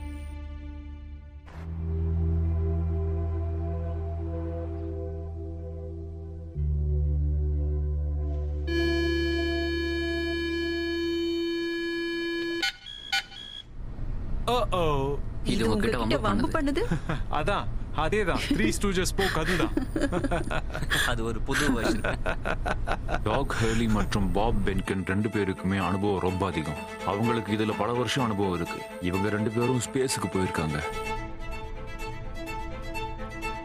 நான் முன்னாடி ஸ்பேஸ் ஷட்டிலுக்கு போயிருக்கேன். நான் 2 மிஷன்ல பறந்திருக்கேன். நான் ஸ்பேஸ் ஸ்டேஷனுக்கு போனேன். நிறைய அசம்பிளி ஸ்பேஸ் வாக் செஞ்சேன். அங்க பாப் கையாசுகிறாரு. நான் STS 135ல பறந்திருக்கேன். அதுதான் கடைசி ஷட்டில் ஃபிளைட். அதுக்கு முன்னாடி STS 127 அது ஒரு அசம்பிளி ஃபிளைட். நாங்க ரொம்ப காலமா இதுல இருக்கோம். நாங்க ஒரே அஸ்ட்ரோனட் கிளாஸ்ல 2000ல வேலைக்கு சேர்ந்தோம். 20 வருஷங்களா இதுல இருக்கிறோங்கிறதால நாங்க இந்த கட்டத்துல சீனியர் அஸ்ட்ரோனட்ஸ்னு அழைக்கப்படலாம். வயசான ஆளுங்க. ஸ்பேஸ்ல 2 பேரும் ஒன்னா பறந்தது கிடையாது. அதுதான் ரொம்ப சுவாரஸ்யமான விஷயம். பாபும் டவுகும் அவங்க மனைவிய அதே அஸ்ட்ரோனாட் வகுப்புல தான் சந்திச்சாங்க. சந்திச்ச பிறகு ஒருத்தர் புரிஞ்சுக்கிட்டு அவங்க கடைசியில கல்யாணமும் பண்ணிக்கிட்டாங்க. அதுதான் மேகன் மெக்கார்த்தர். அவங்க தான் எங்க flight engineer. Astronaut Karen Nyberg international space ஸ்டேஷன்ல அவங்களோட மிஷனை தொடங்கினாங்க. நமக்கு கிடைக்கிற அனுபவத்தை அனுபவிச்ச ஆஸ்ட்ரோனட்ஸ் மனைவியா இருக்கிறதுனால இதுல நீண்ட கால வேலை இருக்குங்கிறத உணர்ந்து அந்த அம்சத்தை ஏத்துக்கிறாங்க. பேக்கப்ஸ் அதோட வேலையை ஒழுங்கா செய்யறத உறுதிப்படுத்திக்கணும். அவங்க அவ்வளவு மோசம் அவங்க இதுல இருக்கிற சாதக பாதகம் புரிஞ்சவங்க, ஆபத்தை புரிஞ்சவங்க. அதனால சில வகையில இது ரொம்பவே சுலபமாயிடுது. அவங்களுக்கு இது சில வகையில கடினமா ஆகும். ஏன்னா இதுல இருக்கிற எல்லா ஆபத்தும் அவங்களுக்கு புரியும். அவங்க இதை செஞ்சிருக்காங்க. நீங்க உங்க 3 வயசு பையனை வீட்டுல விட்டுட்டு வந்திருக்கீங்க. அவனோட முதல் நாள் ப்ரீ ஸ்கூல மிஸ் பண்ணதுல வருத்தம் இல்லையா? கண்டிப்பா கஷ்டம்தான். ஆனா நாங்க நல்ல தொடர்புல இருக்கோம். என் ஹஸ்பண்ட் பிக்சர்ஸும் வீடியோஸும் அனுப்பிட்டு தான் இருக்காரு. எங்க 2 பேரு குடும்பமும் ஒரே மாதிரியானது. எங்க 2 பேருக்குமே எலிமெண்டரி ஸ்கூல்ல படிக்கிற பையன்க இருக்காங்க. அவங்க 2 பேருக்குமே முதல் முறையா நாங்க ஸ்பேஸ்ல பறக்கிறத பாக்குற வாய்ப்பு கிடைக்க போகுது. இதை என் பையனோட ஷேர் பண்ணிக்க முடியறது எனக்கு ரொம்ப மகிழ்ச்சியா இருக்கு. அவன் ராக்கெட்ஸ் ஆபத்தானவைன்னு புரிஞ்சுக்கிறான். முதல்ல நீ அந்த ராக்கெட்ல பறக்க கூடாதுன்னு சொன்னான். அப்புறம் நாங்க அவனை அந்த மாதிரியான ராக்கெட்ல போகிறது சம்பந்தமா ஏற்படுற உணர்வுல இருந்து அவனை வெளிக்கொண்டு வந்து அதை ஏத்துக்க வைக்க வேண்டி இருந்தது. இந்த 2 தனி மனிதர்களை பறக்க வைக்கிறத நோக்கி நாங்க போகும்போது அடிக்கடி இவங்கள 2 அப்பாக்கள்னு தான் குறிப்பிடுறோம். சரியா அவங்க 2 பேருக்கும் குடும்பம் இருக்கு. அதை நாங்க ரொம்ப சீரியஸா எடுத்துக்கிறோம். நாங்க செய்யறதெல்லாம் சரின்றதையும் பாதுகாப்பா வீட்டுக்கு அழைச்சிட்டு வர போறோங்கிறதையும் நாங்க உறுதிப்படுத்த விரும்புறோம். எப்போ நீங்க புது ஸ்பேஸ் கிராஃப்டையும் புது தொழில்நுட்பத்தையும் உருவாக்கினாலும் அதுல எக்கச்சக்கமான ஆபத்து கூடவே இருக்கும். மனிதர்களை அதுல அனுப்பும் போது ஆபத்து ரொம்பவே அதிகமாகும். இன்னும் நுட்பமா சொல்லணும்னா எல்லாமே சரியா நடந்தாதான் அதுல வெற்றி அடைய முடியும். ஒரு மிலிட்டரி டெஸ்ட் பைலட் ஸ்கூல் கிராஜுவேட்ஸா எங்க வேலையோட தன்மையில நாங்க ஏற்கனவே அனுபவிச்சதை அனுபவிக்கும் போது எங்க மிஷன்ஸ்லயோ அதுக்கான சோதனைகள்லயோ எல்லா வகையான ஆபத்தும் இருக்குன்றது எங்களுக்கு தெரியும்.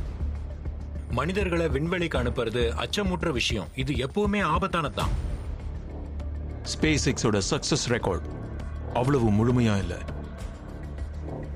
3, 2, 1. Lift off of the Falcon 9 rocket. June 28, 2015 SpaceX நாசாவுக்காக தன்னுடைய 7வது கார்கோ ரீசப்ளை மிஷனை இன்டர்நேஷனல் ஸ்பேஸ் ஸ்டேஷனுக்கு லான்ச் பண்ணுச்சு. நமக்கு லான்ச் வெஹிக்கிள் ஃபெயிலியர் ஏற்பட்ட மாதிரி இருக்கு.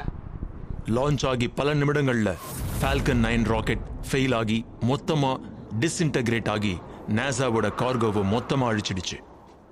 இது கண்டிப்பா ஒரு பின்னடைவு தான். ஆனா இதுல உண்மை என்னன்னா ராக்கெட்ஸ் எப்பவும் ரொம்ப கடினமானவை. ராக்கெட்குள்ள இருந்த ஒரு ஒத்த ஸ்ட்ரட் பிரிஞ்சு ஒரு ஹீலிங் டேங்கை உடைச்சதுதான் தோல்விக்கான காரணமா இருக்கலான்னு பின்னாடி தீர்மானிக்கப்பட்டது.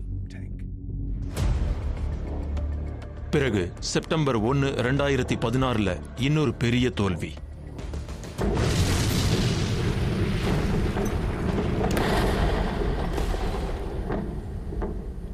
ஒரு கம்யூனிகேஷன் சேட்டலைட்ல லான்ச் பண்ண வேண்டிய SpaceX Falcon 9 rocket test firing போது வெடிச்சிடுச்சு. இது டெஸ்டிங்ல ஒரு பகுதி தான். இந்த மாதிரியான விஷயங்கள் நடக்க தான் செய்யும். நீங்க கண்டிப்பா தவிர்க்க நினைக்கிறது அந்த வெஹிக்கிள்ல மக்கள் இருக்கும்போது இதெல்லாம் நடக்க கூடாதுங்கிறது தான். அதனாலதான் டெஸ்ட் பண்றாங்க. ஸ்பேஸ் எக்ஸ் அவங்களோட முழு திறனுக்கு சோதிக்க விரும்புறாங்க. சில நேரங்கள்ல அது வெடிச்சிடுது. இந்த 2 மிஷன்ஸுமே மனிதர்களை அழைச்சிட்டு போக தயாரிக்கப்படல. அதனாலதான் ஸ்பேஸ் எக்ஸ் சந்திச்ச அடுத்த தோல்வி அவங்களுக்கு ரொம்ப கஷ்டமானதா இருக்கும். எங்க டெஸ்ட் ஸ்டாண்ட்ல ஏதோ சரியில்லை. அங்கதான் அன்க்ரூவ்டு டெஸ்ட் ஃபிளைட்ல இருந்த எங்க க்ரூ டிராகன் வெஹிக்கிள் வெடிச்சது. என்ஜின்ஸை டெஸ்ட் ஃபயர் பண்ணும்போது டெமோ 1 மிஷன்ல பயன்படுத்தப்பட்ட அதே டிராகன் கேப்சூல் முழுக்க அழிஞ்சிடுச்சு.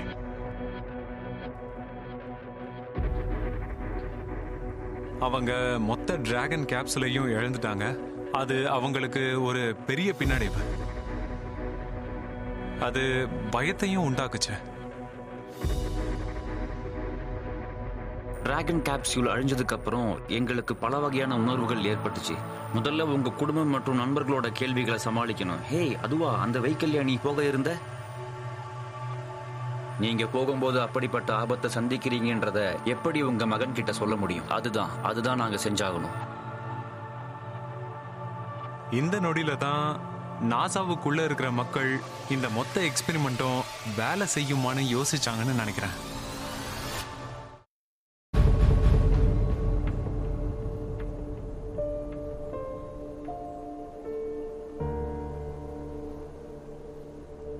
எங்க டெஸ்ட் ஸ்டாண்ட்ல ஏதோ சரியில்லை. அங்கதான் அன்க்ரூவ்டு டெஸ்ட் ஃபிளைட்ல இருந்த எங்களோட க்ரூ டிராகன் வெஹிக்கிள் வெடிச்சது. புளோரிடா ஸ்பேஸ் கோஸ்டோட கடற்கரையில மக்கள் இருந்தாங்க. திடீர்னு ரொம்ப பெரிய ஆரஞ்சு கலர் புகை மேல போறத அங்க இருக்கிறவங்க பார்த்தாங்க. அவன் ஒரு கிண்டர் கார்டனர். ஏன்னா அதுதான் என் மகனோட வயசு. இப்ப நடந்த விஷயத்தை எப்படி விளக்குறதுங்கிறது ஒரு சுவாரஸ்யமான சவால். நல்ல வேளையா இந்த வயசுல அவன் இன்டர்நெட்ல போய் அந்த வீடியோவை தேடி பார்க்க முடியாதுங்கிறது எனக்கு தெரியும். ஆனா நாங்க அவனை புளோரிடாக்கு ஒரு ராக்கெட் லான்ச்சை பார்க்க கூட்டிட்டு போனோம். அதனால நாங்க எல்லாருமே புளோரிடாவுக்கு போனோம். அங்க ஒரு புது ஷிப் ஸ்பேஸ்ல லான்ச் ஆகிறத பார்த்ததுக்கு அப்புறம் தான் நான் ஸ்பேஸுக்கு கிளம்புறதுக்கு அவன் சம்மதிக்க ஆரம்பிச்சான். அந்த மாதிரி செய்யும் போது நாங்க எங்க குடும்பத்தோட மட்டும் பலப்படுத்திக்கல, எங்க டீம் கூடவும் சில விஷயங்களை பலப்படுத்திக்கிறோம். ஒரு வகையில டீம் பேக்கப் எங்களுக்கு கிடைக்கணும்னு நாங்க நினைச்சோம். குறிப்பா புளோரிடால இருக்கிற டீம் இதால ரொம்பவே அதிகமா பாதிக்கப்பட்டாங்க. தொடர்ந்து போகும்போது எங்க பாதுகாப்புக்கு அவங்க தான் பொறுப்புங்கிறது அவங்க உணர்றாங்க. அதனால அந்த மாதிரியான ஒரு தோல்விக்கு அப்புறம் அந்த டீமுக்கு எங்களை நேருக்கு நேர் பார்க்க ரொம்ப கஷ்டமா இருந்தது. எக்ஸ்ப்ளோஷன் நடந்ததுமே நாசாவும் ஸ்பேஸ் எக்ஸும் ஒரு விசாரணையை நடத்தினாங்க. சீக்கிரமே அவங்க அந்த பிரச்சனைக்கான காரணத்தையும் கண்டுபிடிச்சாங்க. ஸ்பேஸ் எக்ஸோட விசாரணையில ஹை பிரஷர்ல இருந்த ஒரு ஃப்ளூயிடுக்கும் வெஹிக்கிளுக்குள்ள இருந்த ஒரு டைட்டானியம் காம்பனன்ட்டுக்கும் இடையில நடந்த எதிர்பாராத ரியாக்ஷன் தான் எக்ஸ்ப்ளோஷனுக்கு காரணம்னு தெரிஞ்சது.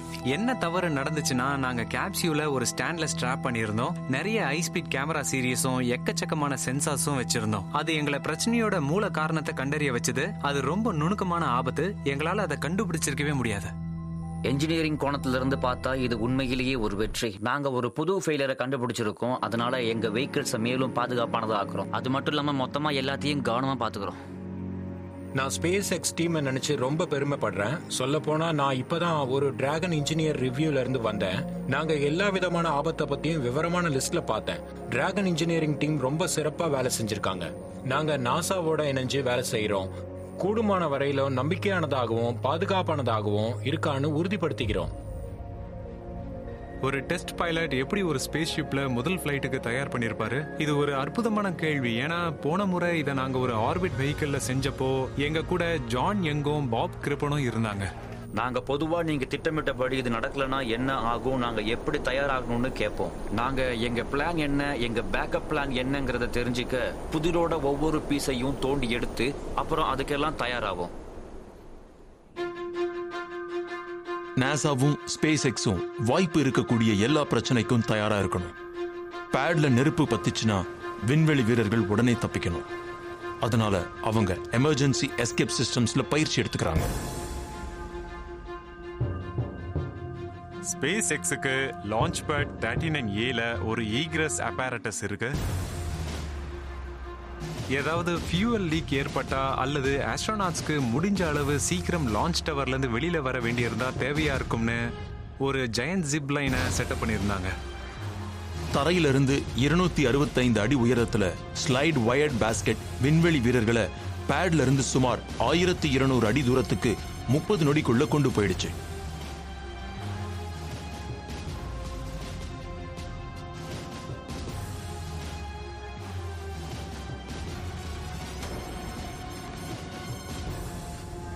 அவங்களுக்காக ஆர்மர்டு வெஹிக்கிள் காத்திருக்கு. அவங்க அதுல ஏறினதும் அவங்கள பாதுகாப்பான இடத்துக்கு அது கூட்டிட்டு போயிடும்.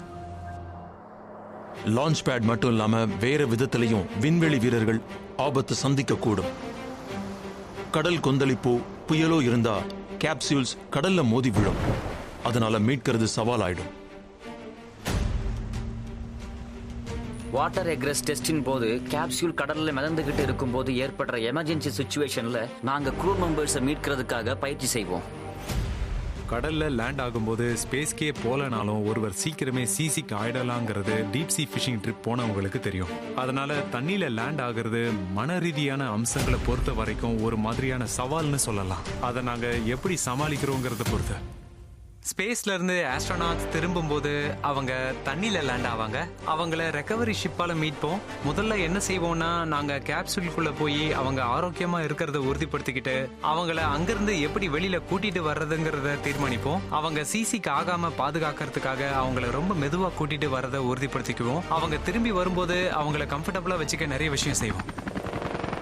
உங்களுக்கு ஒன்று தெரியுமா, ஆஸ்ட்ரோநாட்ஸாவும் டெஸ்ட் பைலட்ஸாவும் நாங்கள் இதை தான் செய்வோம். இந்த வெஹிக்கிளை முதல் முறையாக க்ரூவோட செலுத்தணுங்கிற வாய்ப்பை நாங்கள் தவற விடவே முடியாது. நாங்கள் பைலட் டெஸ்ட் ஸ்கூல் போகும்போது இந்த மாதிரியான வாய்ப்பு வரும்னு கற்பனை கூட பண்ணியிருக்க மாட்டோம். இது எங்களோட வாழ்க்கையில ஒரு வாட்டி கிடைக்கிற ரொம்ப பெரிய அற்புதமான வாய்ப்பு, அதிர்ஷ்டம்னு கூட சொல்லலாம்.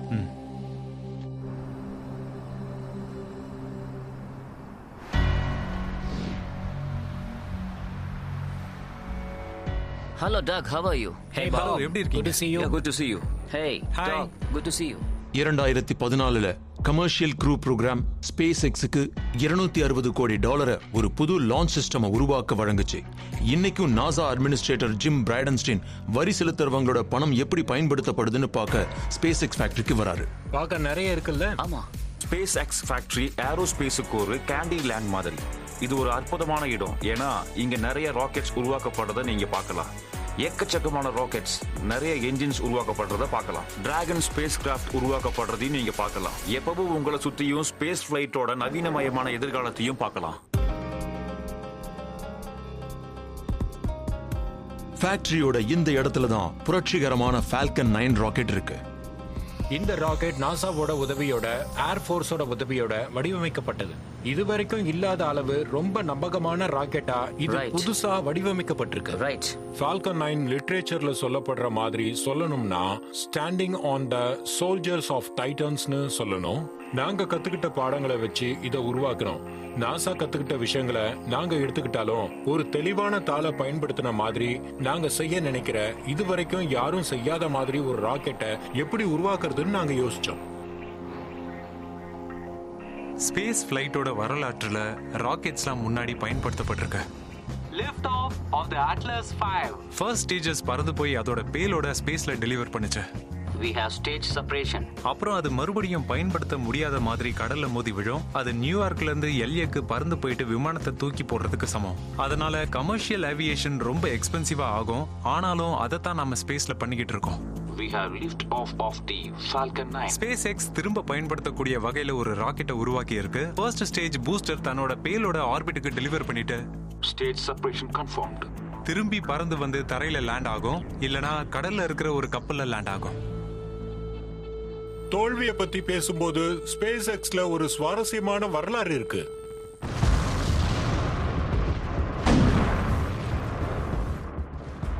ஸ்பேஸ் எக்ஸுக்கு வெற்றிக்கான பாதையில தோல்வியை தவிர்க்க முடியாதுங்கிறது தெரியும். இப்போ அவங்க முதல் முறையா விண்வெளி வீரர்களை பறக்க வைக்கிறதுல இருக்கிற ஆபத்து ரொம்ப ரொம்ப அதிகம். நாங்க இதை வடிவமைக்கும் போதே இது திரும்பவும் இதே இடத்துக்கு வர மாதிரி வடிவமைச்சோம். இந்த ஸ்டேஜ் ரொம்பவே வலுவானது. அதுதான் இந்த வேலையை சரியா செஞ்சிருக்கு. ஃபால்கன் 9 ஸ்பேஸ் பிளைட்ல ஒரு பெரிய முன்னேற்றம். அது ஸ்பேஸ் எக்ஸோட லட்சியத்தை அடையவும், இறுதியா உயிர்கள் பல கிரகங்கள்ல வாழ்றதை சாத்தியப்படுத்தவும், ஸ்பேஸ் காஸ்ட குறைக்கவும் செய்யுது. இதுல ரொம்ப பெரிய சாதனை ஃபால்கனை திரும்பி வர வைக்கிற அதை தரையிறக்கிற திறன். இது கஷ்டமானது. இது ரொம்பவே கஷ்டமானது. ஸ்பேஸ் எக்ஸ்ல புதுமையான முறையில வடிவமைக்கும் போது ஏற்படுற தோல்வியையும் சேர்த்து நாம ஏத்துக்க தயாரா இருக்கணும். பல முறை ராக்கெட் பிசினஸ்ல தோல்வியை சந்திச்சா நீங்க கிராட்டர்ஸ உருவாக்குறீங்கன்னு அர்த்தம். இல்லனா அது பூமியில மோதி ஒரு பெரிய ஓட்டையை உருவாக்கிடும். நீங்க எதுவா இருந்தாலும் முன்கூட்டியே திட்டமிடணும். டெஸ்ட் பேஸின் போது நாங்க ஷிப்புக்கு நெருக்கமா போவோம். ஆனா நாங்க பக்கவாட்டுல போயிட்டு இருந்தோம். எங்களுக்கு ப்ரொப்பலன் தீர்ந்து போச்சு.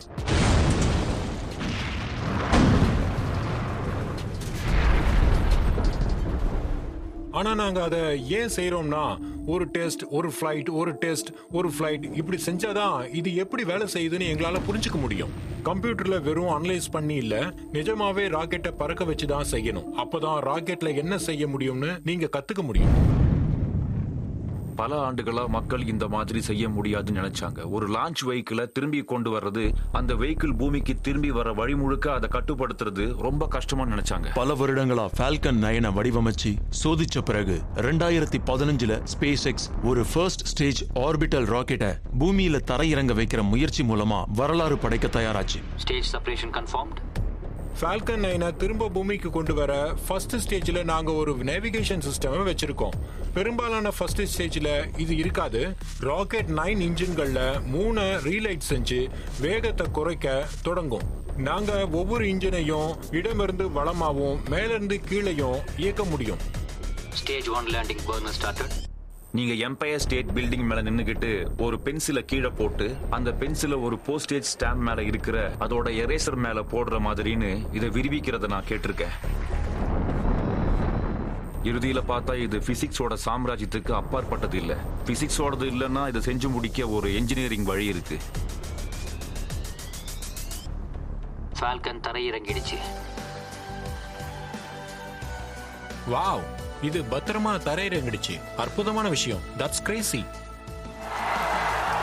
ஒரு பழமொழி இருக்கு, நீங்க தோல்வி அடையலனா நீங்க கத்துக்கலன்னு அர்த்தம். அதனால நீங்க ரொம்ப எச்சரிக்கையா இருந்து எப்பவும் தோக்கலன்னா நீங்க உண்மையிலேயே மத்தவங்க யாரும் இதுவரைக்கும் செய்யாததை செய்ய முயற்சிக்கலன்னு அர்த்தம்.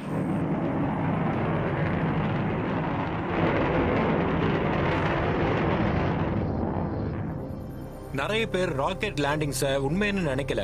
நாங்க வீடியோவை ரிவர்ஸ்ல ஓட விடுற மாதிரி நினைச்சாங்க. சில பேருக்கு வாய்ப்பு இல்லாத மாதிரியும் சாத்தியம் இல்லாத மாதிரியும் இடையில குழப்பமா இருந்தாங்க. அது பாக்குறவங்களுக்கு அப்படிதான் இருக்கும். நீங்க பிசிக்ஸை பிரேக் பண்ணாத வரைக்கும் அது சாத்தியமே இல்லை. இப்போதைக்கு ஃபால்கன் 9 10 முறை பறக்கிற மாதிரி வடிவமைக்கப்பட்டிருக்கு. ஒவ்வொரு முறை நாங்க அதை புதுமைப்படுத்துவோம். அது வெஹிக்கிள் மெயின்டெனன்ஸ்னு சொல்லுவோம். அதனால இது 10 ஃபிளைட்ஸ்க்கு அப்புறம் காலாவதி ஆயிடும்னு அர்த்தம் இல்ல. இதுக்கு மாறா நாங்க அதை நெருங்கும் போது இன்னும் அதிக டெஸ்ட் பண்றதுக்கு பார்ப்போம். ஏன்னா ஃபால்கன் 9ஆல 10 ஃபிளைட்ஸ்க்கும் மேல பறக்க முடியும். நாங்க அதை மேலும் மேலும் முறைப்படுத்துவோம்.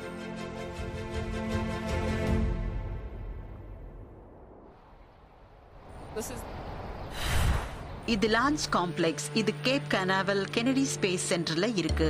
இந்த பில்டிங்ல எங்களோட லேண்டிங் பேட்ஸ்ல அல்லது ட்ரோன் ஷிப்ஸ்ல லேண்ட் ஆகி போர்ட்டுக்கு வந்த ஃபால்கன் 9 இருக்கு. அதோட ப்ராசஸஸும் இங்க நடக்குது. ஒரு ராக்கெட்டை ரீஃபர்பிஷ் பண்ண அதை ஒரு ஹேங்கர்ல ரோல் பண்ணி அதோட ப்ராசஸிங் ரிங்ல லோட் செய்வோம்.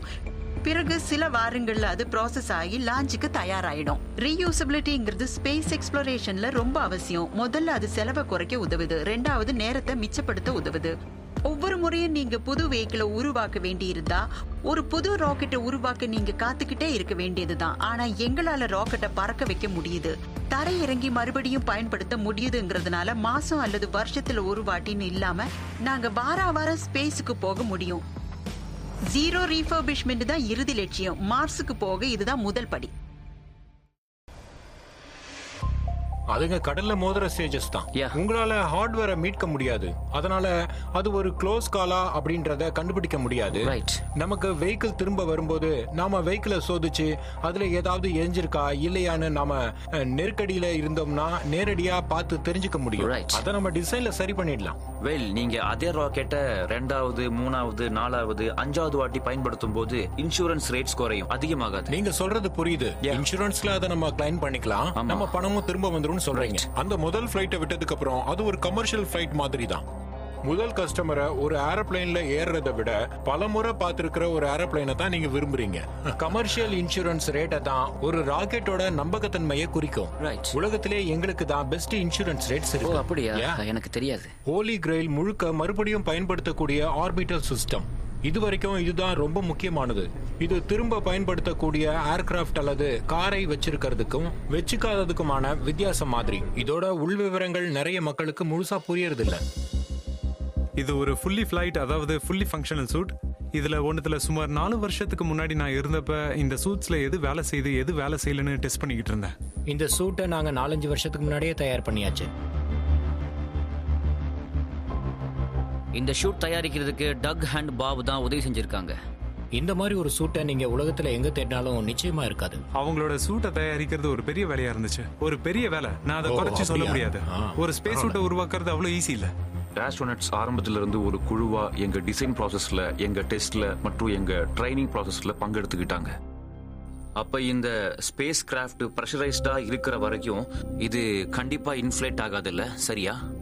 இதுல அழுத்தம் குறையும் போது இது இன்ஃப்ளேட் ஆகும். இப்ப இது டிஃப்ளேட் ஆன மாதிரி தான் இருக்கு. இத கொஞ்சமா வெளியில எடுக்கணுமோ என்னவோ. ஆஸ்ட்ரோனட்ஸா நாங்க போட்டுக்கிற எல்லா சூட்ஸுக்கும் ரொம்ப குறிப்பிட்ட டிசைனை அவங்க உருவாக்க முயற்சி பண்றாங்க. அதனால டிராகன் ஸ்பேஸ் சூட்ஸ் உங்களை டிப்ரெஷரைசேஷன்ல இருந்து பாதுகாக்கவும், சூழ்நிலையில ஏதாவது சரியில்லைன்னா நெருப்போட புகையும் போது உங்களுக்கு மூச்சு விட காத்து வேண்டி இருக்கிற மாதிரியான நிலைமையில உங்களை பாதுகாக்கும். இது ஸ்பேஸ் சூட்ஸ் ஸ்பேஸ் வாக் செய்யறதுக்கு கிடையாது. அந்த ஸ்பேஸ் சூட்ஸ் மற்ற விஷயங்களை செய்யறதுக்கும் கிடையாது. கேப்சூலோட அட்மாஸ்பியர்ல ஏதாவது பிரச்சனைகள் ஏற்பட்டா அது உங்களை பாதுகாக்கிறதுக்கு தான். அந்த ஸ்பேஸ் சூட் தான் உங்களோட சின்ன சின்ன கேப்சூல். நீங்க அதுக்குள்ள போய் மிஷனை முடிக்கிற வரைக்கும் சும்மா இருக்கலாம். இது உயிர் பழிச்சு பூமிக்கு வர்றதுக்கு ஒரு வாய்ப்பு. எதிர்பாராத விதத்துல வெஹிக்கிள்ல கசிவு ஏற்பட்டுச்சுன்னா நீங்க அந்த இன்ஃபிளைட் நீங்க ஒரு ஏரோப்ளைனை ஓட்டும் போது எதிர்பாராம டிராகன்ல கசிவு ஏற்பட்டுச்சுன்னா எங்க கிட்ட ஒரு கூடுதல் ஆப்ஷன் இருக்கு. நாம அந்த கசிவை சரி செய்ய முடியும். சரி, அந்த கசிவு பெருசா இருந்தா அது நமக்கு ஆபத்தான விஷயம். அத ஒரு விண்கல் மோதி இருக்க கூடும். அது எப்படின்னா, அது ஒரு சின்ன கசிவா இல்லாம அது ரொம்ப பெரிய கசிவா இருந்தா அது ஆபத்து தான். நீங்க முழுக்க பிரஷரைஸ்டா இருந்தா உங்களால அதிகமா எதுவும் செய்ய முடியாது. அது ரொம்ப கடுமையா இருக்கிறதாலயா? ஆமா, அது கடுமையா இருக்கு. நீங்க கரெக்டா சொன்னீங்க. சரி, சூட் பிரஷரைஸ்டா இருந்தா உங்களால நகர முடியும். என்ன, நீங்க கொஞ்சம் முயற்சி செய்யலாம். பிரஷர் சூட்ஸ் கொஞ்சம் கனமானது தான். இந்த பிரஷர் சூட்ஸ் நாங்க ஷட்டில்ல போட்ட ஏசஸை விட கம்ஃபர்டபுளாகவும் ரொம்ப ரொம்ப எடை குறைவாகவும் போடுறதுக்கு கழட்டுறதுக்கு ரொம்ப சுலபமாகவும் இருக்கும். அப்படி இருந்தாலும் இந்த சூட்டோட நீங்க போராட வேண்டியது இருக்கும், ரொம்பவே போராட வேண்டியது இருக்கும். இது ஒரு single piece suit. Gloves, helmets, boots எல்லாம் அட்டாச் ஆயிருக்கு. கூடுமான வரைக்கும் எளிமையா வச்சுக்கலாம். சில புது மாற்றங்கள்ல நிறைய மக்கள் முதல்ல கவனிக்கிறது ஹெல்மெட்டா இருக்கும்னு நினைக்கிறேன். இந்த ஹெல்மெட் 3D பிரிண்டட். இதனால எங்களுக்கு நிறைய பிளெக்சிபிலிட்டி கிடைக்கிறதால நாங்க அந்த ஹெல்மெட்ல நிறைய அம்சங்களை சேர்க்க முடியும். நாங்க சூட்ல பயன்படுத்துற மெட்டீரியல்ஸ்ல முன்னேற்றம் இருக்கு. அவுட்டர் மெட்டீரியல்ஸ்ல தீய தாக்கு பிடிக்கும் போது அதனால அது முக்கியமான PTFE இல்லனா டெஃப்லான் ஃபேப்ரிக்ல இருக்கும். கிரேஸ் எல்லாம் நாமெக்ஸ் மெட்டீரியல். ஸ்பேஸ் சூட்டை வடிவமைக்கிற விஷயத்துல மருத்துவ ரீதியில வரக்கூடிய சில கவலைகள், சூட்ல இருக்கிற CO2 அளவுகள் என்ன, சூட்ஸ்க்கு எப்படி ஆக்சிஜன் கொடுக்க முடியும், கூலிங்கை எப்படி கொடுப்போம் அப்படிங்கிறது தான். இந்த பகுதி க்ரூவை எப்பவும் கூலா வச்சுக்க வேலை செஞ்சுக்கிட்டு இருக்கோம். அதனால இந்த டியூப் பாதம் வரைக்கும் கொண்டு வர ஒரு டியூப் நெட்வொர்க் இருக்கிறத நீங்க பார்க்க முடியும். அப்புறம் இது கழுத்துக்கும் 2 போகுது. அதனால அவங்களுக்கு ரொம்ப கூலிங்கா இருக்கும். நாங்க மருத்துவ ரீதியில இந்த மனிதரை எப்படி கம்ஃபர்டபுளாகவும் ஆரோக்கியமாகவும் வச்சுக்கிறதுன்னு பார்ப்போம். கிறிஸும் அவரோட இன்ஜினியரிங் டீமும் எப்படி தனித்துவமாகவும் அதை செய்யற திறனோடையும் உன்னை புத்திசாலித்தனமா உருவாக்கணாங்கிறத பார்த்துப்பாங்க. அப்படிதான் செஞ்சிருக்காங்க. Well, thank you guys. NASA விண்வெளி வீரர்களை பறக்க அனுமதிக்கிறதுக்கு முன்னாடி டீம் ஸ்பேஸ் எக்ஸுக்கு ஒரு கிரிட்டிக்கல் டெஸ்ட்டை பாஸ் பண்ண வேண்டியிருந்தது. ஒரு ராக்கெட் பறக்கும்போது வெடிச்சா என்ன ஆகும்? வாவ், அது பயங்கரமா இருக்கு. க்ரூவை காப்பாத்த ஒரு திட்டம் இருக்கு. ஸ்பேஸ் எக்ஸ் இது வேலை செய்யும்னு இப்போ நிரூபிக்கணும்.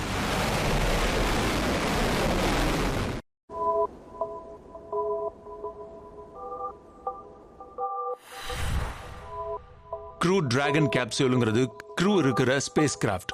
அது முன்னாடி ஸ்பேஸ் எக்ஸ் ரீசப்ளை மிஷன்ல இன்டர்நேஷனல் ஸ்பேஸ் ஸ்டேஷனுக்கு கார்கோ எடுத்துக்கிட்டு போன டிராகன் கேப்சூலுக்கு பதிலா இயங்குது. ஆஸ்ட்ரோனட்ஸை ஸ்பேஸ் ஸ்டேஷனுக்கு கூட்டிட்டு போய் திரும்ப பூமிக்கு கொண்டு வர நாங்க பயன்படுத்த போற டிராகன் ஸ்பேஸ் கிராஃப்ட் ஒரு 21ஆம் நூற்றாண்டோட ஸ்பேஸ் ஷிப். க்ரூ டிராகனுக்குள்ள போய் பார்த்தப்போ என்னோட முதல் இம்ப்ரெஷன் எனக்கு ஆச்சரியமா இருந்துச்சு. இது உண்மையிலேயே ஒரு மாடர்ன் ஸ்பேஸ் வெஹிக்கிள். உள்ள டிசைன் ரொம்ப நேர்த்தியா இருந்துச்சு, ரொம்ப வசதியா இருந்துச்சு. சீட்ஸ் எல்லாமே கார் ரேசிங் சீட்ஸா இருக்கிறதுனால பாதுகாப்பு அம்சங்கள் எல்லாமே பலமா இருந்துச்சு. நாங்க ஏற்கனவே க்ரூ டிராகனை ஸ்பேஸ் ஸ்டேஷனுக்கு அனுப்பி திரும்ப கொண்டு வந்திருக்கோம். தொடர்ந்து அதுல நிறைய மாற்றங்கள், முன்னேற்றங்கள் செஞ்சிருக்கோம். ஆனாலும் அதோட பாதுகாப்பை குறிச்சு நாங்க ரொம்ப கவனமா இருந்தாகணும். நேர்த்தியான கேப்சியூல்ல ஸ்பேஸ் சூட்டோட பயிற்சி எடுக்கிற அனுபவம் விலை மதிப்பில்லாதது.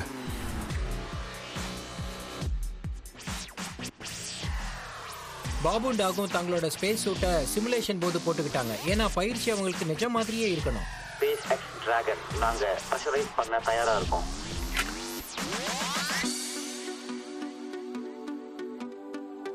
எல்லா எக்யூப்மெண்ட்டையும் போடும்போது ஒரு சூழல்ல உங்களை வசதியா இருக்க வைக்கும். அதனால எந்த அளவுக்கு அந்த சூட்ஸோட பயிற்சி எடுக்கிறோமோ அந்த அளவுக்கு ரியல் டேல நல்லா பண்ணுவோம்.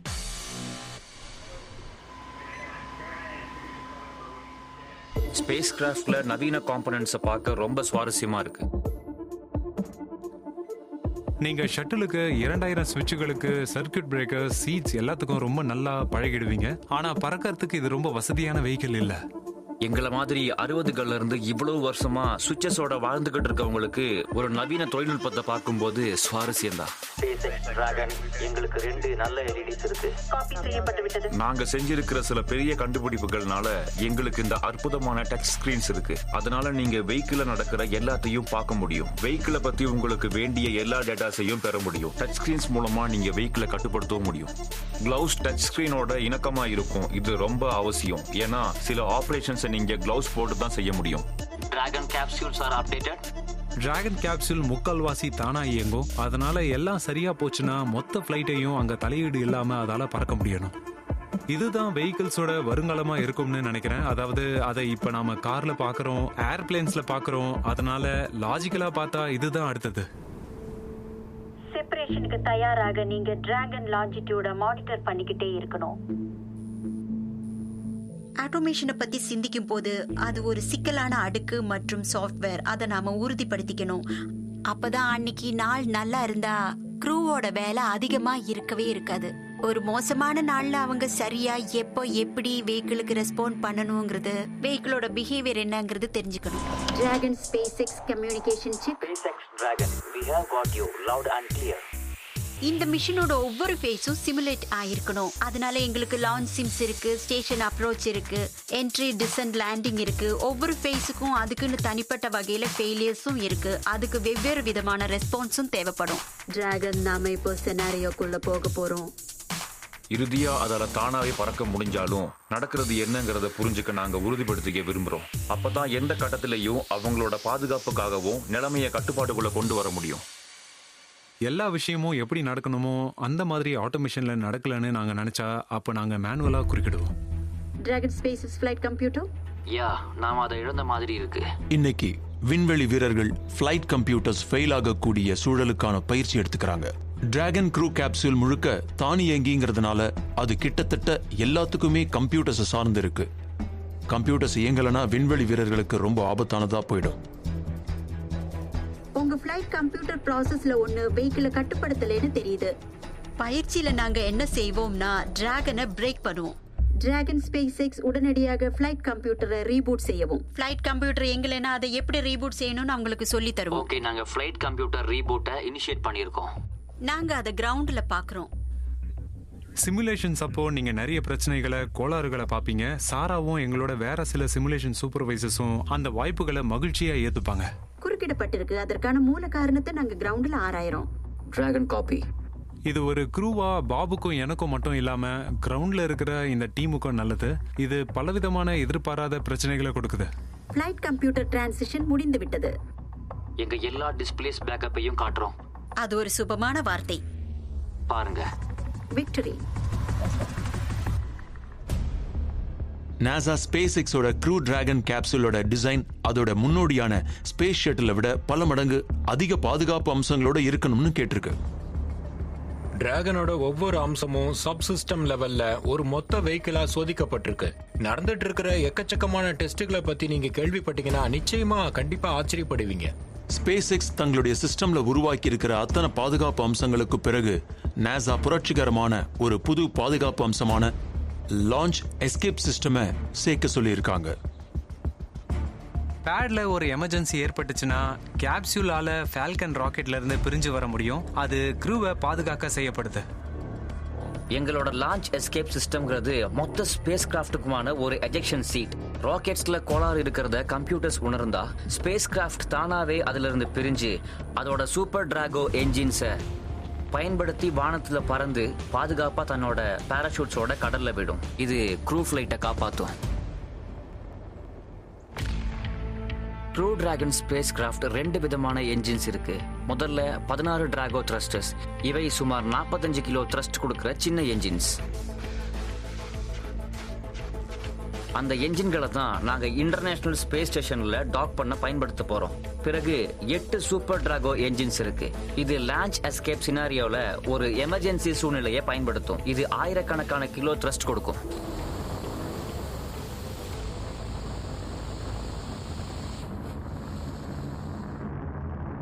க்ரூ டிராகன் இது 3D பிரிண்டிங்ல சில காம்போனன்ட்ஸ்களை உருவாக்குது. ஒரு 3D பிரிண்டர் மெட்டல் பவுடரை அடுக்குகளா பரப்பி ஒவ்வொரு அடுக்க பரப்பும் போதும் ஒரு குறிப்பிட்ட பகுதியை உருக்கி அடுக்கடுக்கா கட்டி உங்களுக்கு தேவையான வடிவத்தை உருவாக்குது. அதனால இது ஃப்ளூயிட் பேசேஜஸ் தேவைப்படுற என்ஜின்ஸை பிரிண்ட் பண்ண இது ரொம்பவே பயன்படும். அது ரொம்ப சுவாரஸ்யமான ஆர்கானிக் ஷேப்ல இருக்கணும். ஏன்னா அதை அடுக்கடுக்கா நீங்க உருக்குறதால நீங்க ஹலோ பார்ட்ஸை பண்ணலாம். மற்ற எந்த முறையிலையும் செய்ய முடியாத அளவு சுவாரஸ்யமான வடிவங்களை உருவாக்கலாம்.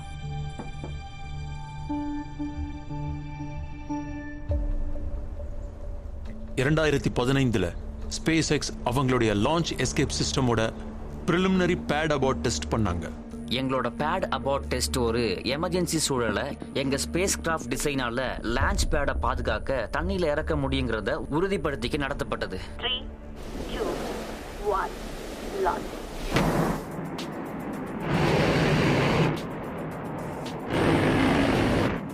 தப்பிக்கும் போது அவங்க 4 அல்லது 6 GS தான் புல் பண்ணுவாங்க. அதாவது பல்வேறு வேரியபிள்ஸ் மற்றும் சூழ்நிலையை பொறுத்தது. நான் என்ன நினைக்கிறேன்னா 3 GS கீழே ஒரு ரோலர் கோஸ்டர் இருக்கிற மாதிரி. 300 kilometre trunk deploy. Parachute on. 600 அடியை கடந்துட்டோம். பேட் அபார்ட் டெஸ்ட் வரப்போற இன்ஃபிளைட் அபார்ட் டெஸ்ட்ங்கிற ரொம்ப பெரிய சவாலுக்கு முன்னோடியா இருக்கு. இன்ஃபிளைட் அபார்ட்ங்கிறது அதே மாதிரியான ஒரு டெஸ்ட். ஆனா அதுக்கு வேற மாதிரியான கண்டிஷன்ஸ் இருக்கு.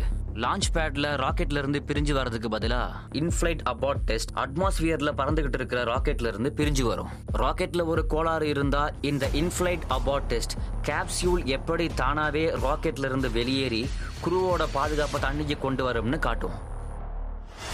இன்ஃபிளைட் அபார்ட் டெஸ்ட்ல ஆபத்து ரொம்ப அதிகம். இது இறுதியான முக்கிய மைல்கள். இத ஸ்பேஸ் எக்ஸ் பாஸ் பண்ணாதான் அதால நாசா விண்வெளி வீரர்களை அழைச்சிட்டு போக முடியும். Ignition, lift off. 4, 3, 2, 1. Lift off. Lift off of the 25th Space Shuttle mission. It has cleared the tower. ஒரு குழந்தையா என்னோட நினைவுகள்ல முக்கியமானது என்னோட 5th கிரேட்ல நடந்தது. ஸ்பேஸ் ஷட்டில் சேலஞ்சர் வெடிச்சிருச்சு. மொத்த குருவும் அழிஞ்சு போனதுக்கு காரணம் அதுல எந்த லான்ச் அபோர்ட் சிஸ்டமும் இல்ல. இதனால இந்த ப்ரோக்ராம் வருஷக்கணக்கா செயல்படல. ஒரு மோசமான ஃபெயிலியர் ஏற்பட்டா எங்க குரூவை பாதுகாக்க எங்க கிட்ட ஒரு லான்ச் அபோர்ட் சிஸ்டம் எப்பயுமே இருந்தே ஆகணும்.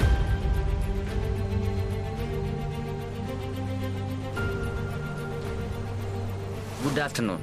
Thank you for joining us. SpaceX inflight abort test பத்தி மேலும் பேசுறதுக்காக இன்னைக்கு இங்க வந்திருக்கோம். இது ஸ்பேஸ் எக்ஸுக்கான டெமான்ஸ்ட்ரேஷன் மிஷன். இதன் மூலம் எங்களால எங்க கேப்சூலை ஃபால்கன் 9ல இருந்து பாதுகாப்பாகவும் நம்பகமாகவும் இஜெக்ட் பண்ண முடியும்னு காட்ட போறோம். இந்த டெஸ்ட் எங்களுக்கு ரொம்ப முக்கியம். நாசாவோட எங்களுக்கு வருஷக்கணக்கா இருக்கிற நெருக்கமான பார்ட்னர்ஷிப்போட உச்சகட்டம். பாபையும் டாகையும் ஸ்பேஸ் ஸ்டேஷனுக்கு கூட்டிட்டு போற டெமான்ஸ்ட்ரேஷன் 2 மிஷனுக்கு முன்னாடி நடக்க போற முக்கியமான விஷயங்கள்ல ஒண்ணு.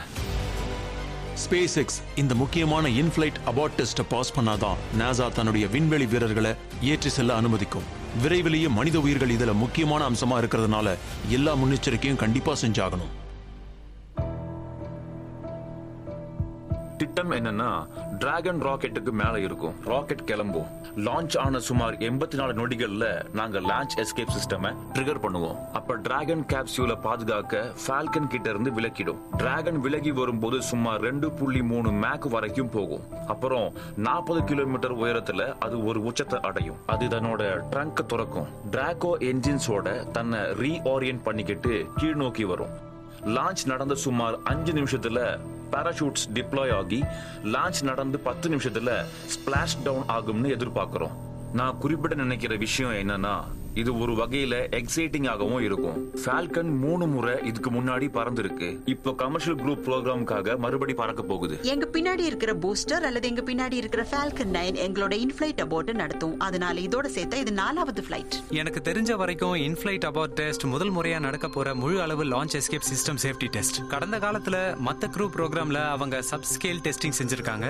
இதுதான் முதல் முறையா ஒருத்தர் அவங்க வடிவமைக்கிற சிஸ்டம் க்ரூவை பாதுகாக்கிறதையும் எதிர்பார்த்த மாதிரி வேலை செய்யறதையும் உறுதிப்படுத்திக்க ஒரு ராக்கெட்டை எடுத்து அதை வேணும்னே தூர போட்டிருக்காங்கன்னு நினைக்கிறேன். இன்ஃபிளைட் அபார்ட் டெஸ்டுடைய செலவுல ஒரு பெரிய பங்கு பல லட்சம் மதிப்புள்ள ராக்கெட்டை வேணும்னே முழுமையா அழிக்க போற இந்த டெஸ்டுக்கு ஆகிற செலவு தான். Hi, Chris Davenport from Washington Post. கேள்வி என்னன்னா, உங்க பூஸ்டரோட விதியை பத்தி. இது விழலாம், தனியா வரலாம்னு சொன்னீங்க. நீங்க நெருப்பையும் குறிப்பிட்டீங்க. அதாவது இது நிஜமாவே வெடிக்குமா? மக்கள் இத பீச்ல இருந்து பாத்துக்கிட்டு இருந்தாங்கன்னா அவங்க இதுக்கு தயாரா இருக்கணுமா? நிச்சயமா, கண்டிப்பா தான் கிறிஸ். ஆமா, 2 ஸ்டேஜஸ்லயுமே ஃபியூவல் லோட் ஆகி இருக்கு. ஏதாவது எரியிற நிகழ்வு நடக்கலாம்னு எதிர்பார்க்கிறோம். ஃபயர் பால் மாதிரி ஏதாவது. அதை நான் எக்ஸ்ப்ளோஷன் சொல்லுவேனா, நீங்க அதை கிரவுண்ட்ல இருந்து பார்க்க முடியுமா? ரெண்டும் எனக்கு தெரியாது. நடக்கிறது என்னங்கறத பார்த்தே ஆகணும். ஆனா எனக்கு எந்த ஆச்சரியமும் இருக்காது. நாங்க பார்த்த வரைக்கும் எந்த மோசமான விளைவும் இருக்காது. அபார்ட் என்ஜின்ஸ் எரியாம இருக்கணும்னு நீங்க விரும்பினாலும் அப்படி நடக்கிறத நீங்க சுத்தமா விரும்பவே மாட்டீங்க. ஏன்னா அப்படின்னா ஏதோ ரொம்ப ரொம்ப மோசமா நடந்திருக்குன்னு அர்த்தம். நீங்க ஒரு எமர்ஜென்சி சிச்சுவேஷன்ல இருக்கீங்க, ஆனா அது நடக்கலாம். சமீபத்துல நாசா ஆஸ்ட்ரோநாட் நிக் ஹேக் பயணிச்ச ஒரு ரஷ்யன் சோயஸ் ராக்கெட்ல ஏதோ கோளாறு ஏற்பட்டுச்சு. சோயஸ் ஸ்பேஸ் கிராஃப்டோட எமர்ஜென்சி அபார்ட் சிஸ்டம் எரிஞ்சு அவங்கள பாதுகாப்பா கூட்டிட்டு வந்துடுச்சு. எப்படி இருந்தாலும் அது ஒரு கஷ்டமான பயணம். அவங்க 7 GSO இல்ல அவங்க உடம்போட கிராவிட்டி ஃபோர்ஸோட 7 மடங்கோ ஏதோ புல் பண்ணாங்க. அது ஒரு மகிழ்ச்சிகரமான அனுபவம் கிடையாது. ஆனா அவங்க உயிரோட இருந்தாங்க, பாதுகாப்பா தரையிறங்கினாங்க. அபார்ட் சிஸ்டம் தான் அவங்களோட உயிரை காப்பாத்துச்சு. நீங்க டவுகாவோ பாபாவோ இருந்தீங்கன்னா இன்ஃபிளைட் அபார்ட் டெஸ்ட் ரொம்ப முக்கியம். ஏன்னா அவங்க பயணம் செய்ய போற ஸ்பேஸ் கிராஃப்ட் பாதுகாப்பானதுன்னு அவங்களுக்கு உறுதிப்படுத்துது. முக்கிய நாசா மற்றும் ஸ்பேஸ் எக்ஸ் அதிகாரிகள் கெனடி ஸ்பேஸ் சென்டர்ல இருக்கிற லான்ச் கண்ட்ரோல்னு அழைக்கப்படுற ஃபயரிங் ரூம் 4ல இருக்காங்க. இன்னையோட முக்கியமான இன்ஃபிளைட் அபார்ட் டெஸ்ட்டை அவங்க மேற்பார்வையிடுவாங்க. இந்த டெஸ்ட் தோல்வியில முடிஞ்சா க்ரூ டிராகன் ப்ரோக்ராமுக்கு ஒரு பெரிய பின்னடைவு ஏற்படும்.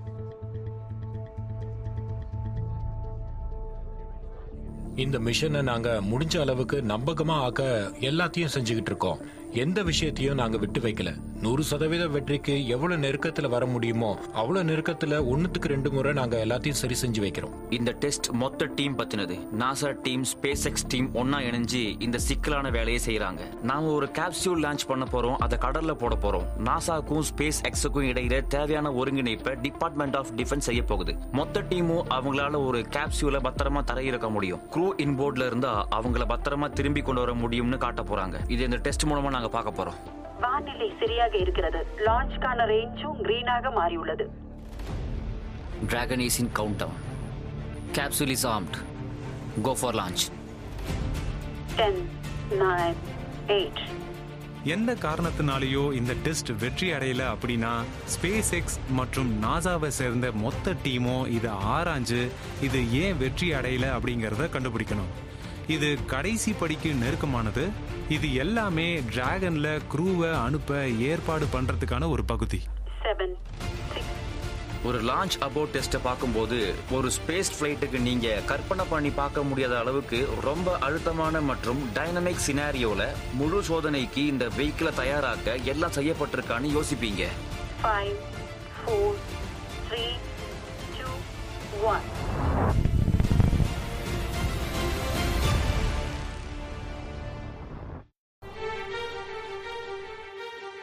இதுதான் கடைசி படி. எல்லாமே இன்னைக்கான இன்ஃபிளைட் அபார்ட் டெஸ்டுக்காக தயாரா இருக்கு. இந்த சோதனை தோல்வியில முடிஞ்சா நாசா தன்னுடைய விண்வெளி வீரர்களுடைய உயிரை பணயம் வைக்க மாட்டாங்க. மொத்த ப்ராஜெக்டும் ஒரு முடிவுக்கு வந்துடும். 10, 9, 8, 7, 6, 5, 4, 3, 2, 1, 0. Ignition. Lift off. Dragon. புறப்பட்டு விட்டது. இந்த உயிர் காக்கிறதுக்கான கேப்சூல் எஜெக்ஷன் வருஷக்கணக்கா தயாரிக்கப்பட்டு வந்தது. இப்போ சில நிமிடங்கள்ல முடிவுக்கு வந்துடும். ராக்கெட்ஸ் அடிப்படையில ஒரு கட்டுப்படுத்தப்பட்ட எக்ஸ்ப்ளோஷன் சொல்லலாம்.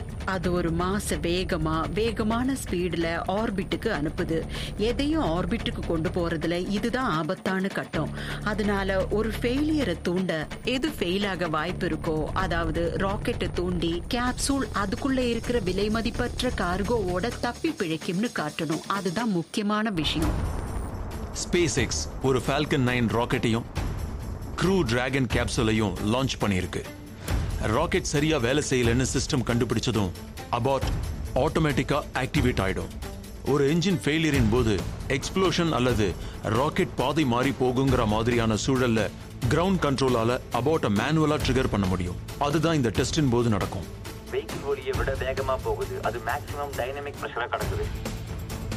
ராக்கெட் சரியா இயங்கலங்கிறத கம்ப்யூட்டர் சென்ஸ் பண்ணதும் ராக்கெட்டுடைய கேப்சூலை சேர்த்து பிடிச்சிருக்கிற போல்ஸை ப்ளோ பண்ணும். Triggering launch escape initiated. பிறகு க்ரூ டிராகனோட சூப்பர் ட்ரெக்கோ இன்ஜின்ஸ் 10 நிமிஷத்துக்கு எரிஞ்சி கேப்சூலை பாதுகாப்பான இடத்துக்கு தள்ளுது.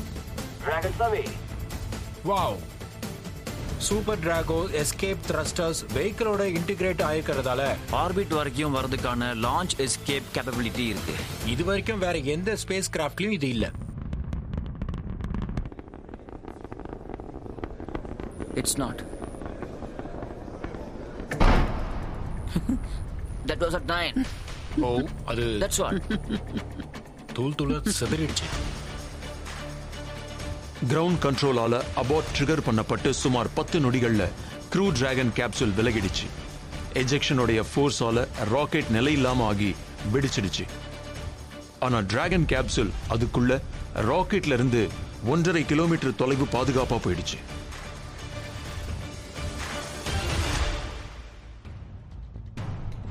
டிராகன் பாதுகாப்பா விலகினத்துக்கு பிறகு அன்பிரஷரைஸ்டு கார்கோவை சுமந்துகிட்டு இருந்த ட்ரங்க் எஜெக்ட் ஆகி கடல்ல விழும். இப்போ கேப்சூல் கீழே இறங்கறதுக்காக தன்னை ரீஓரியன்ட் பண்ணிக்கும்.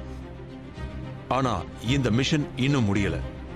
கேப்சூல் அதிக வேகமான மேட்ச் 2-ஐ ஏற்ற இந்த கடைசி கட்டம் தான் விண்வெளி வீரர்களுடைய பாதுகாப்புக்கு முக்கியம். Drugs are out. கேப்சூல் சரியான உயரத்தை அடையும் போது எங்களோட பாராஷூட்ஸ் ட்ரிகர் ஆகி வெளியே வரும். அதனால ஹை ஆல்டிடியூட்ல அது டிராக் பாராஷூட்ஸை வெளியே அனுப்பும். Altitude drops. பிறகு அது லோவர் ஆல்டிடியூட அடையும் போது மெயின் பாராஷூட்ஸ் வெளியே வரும். நைஸ். யா. முழுவதுமாக திறந்து விட்டது. இனி ஸ்பிளாஷ் டவுனுக்கு சுமார் 1 நிமிஷம் மட்டும்தான் இருக்கு. ஆல்ரைட், இதோ அவர் கீழே வராரு. இது நல்லா இருக்கு. அவங்க நல்லா இருக்காங்க.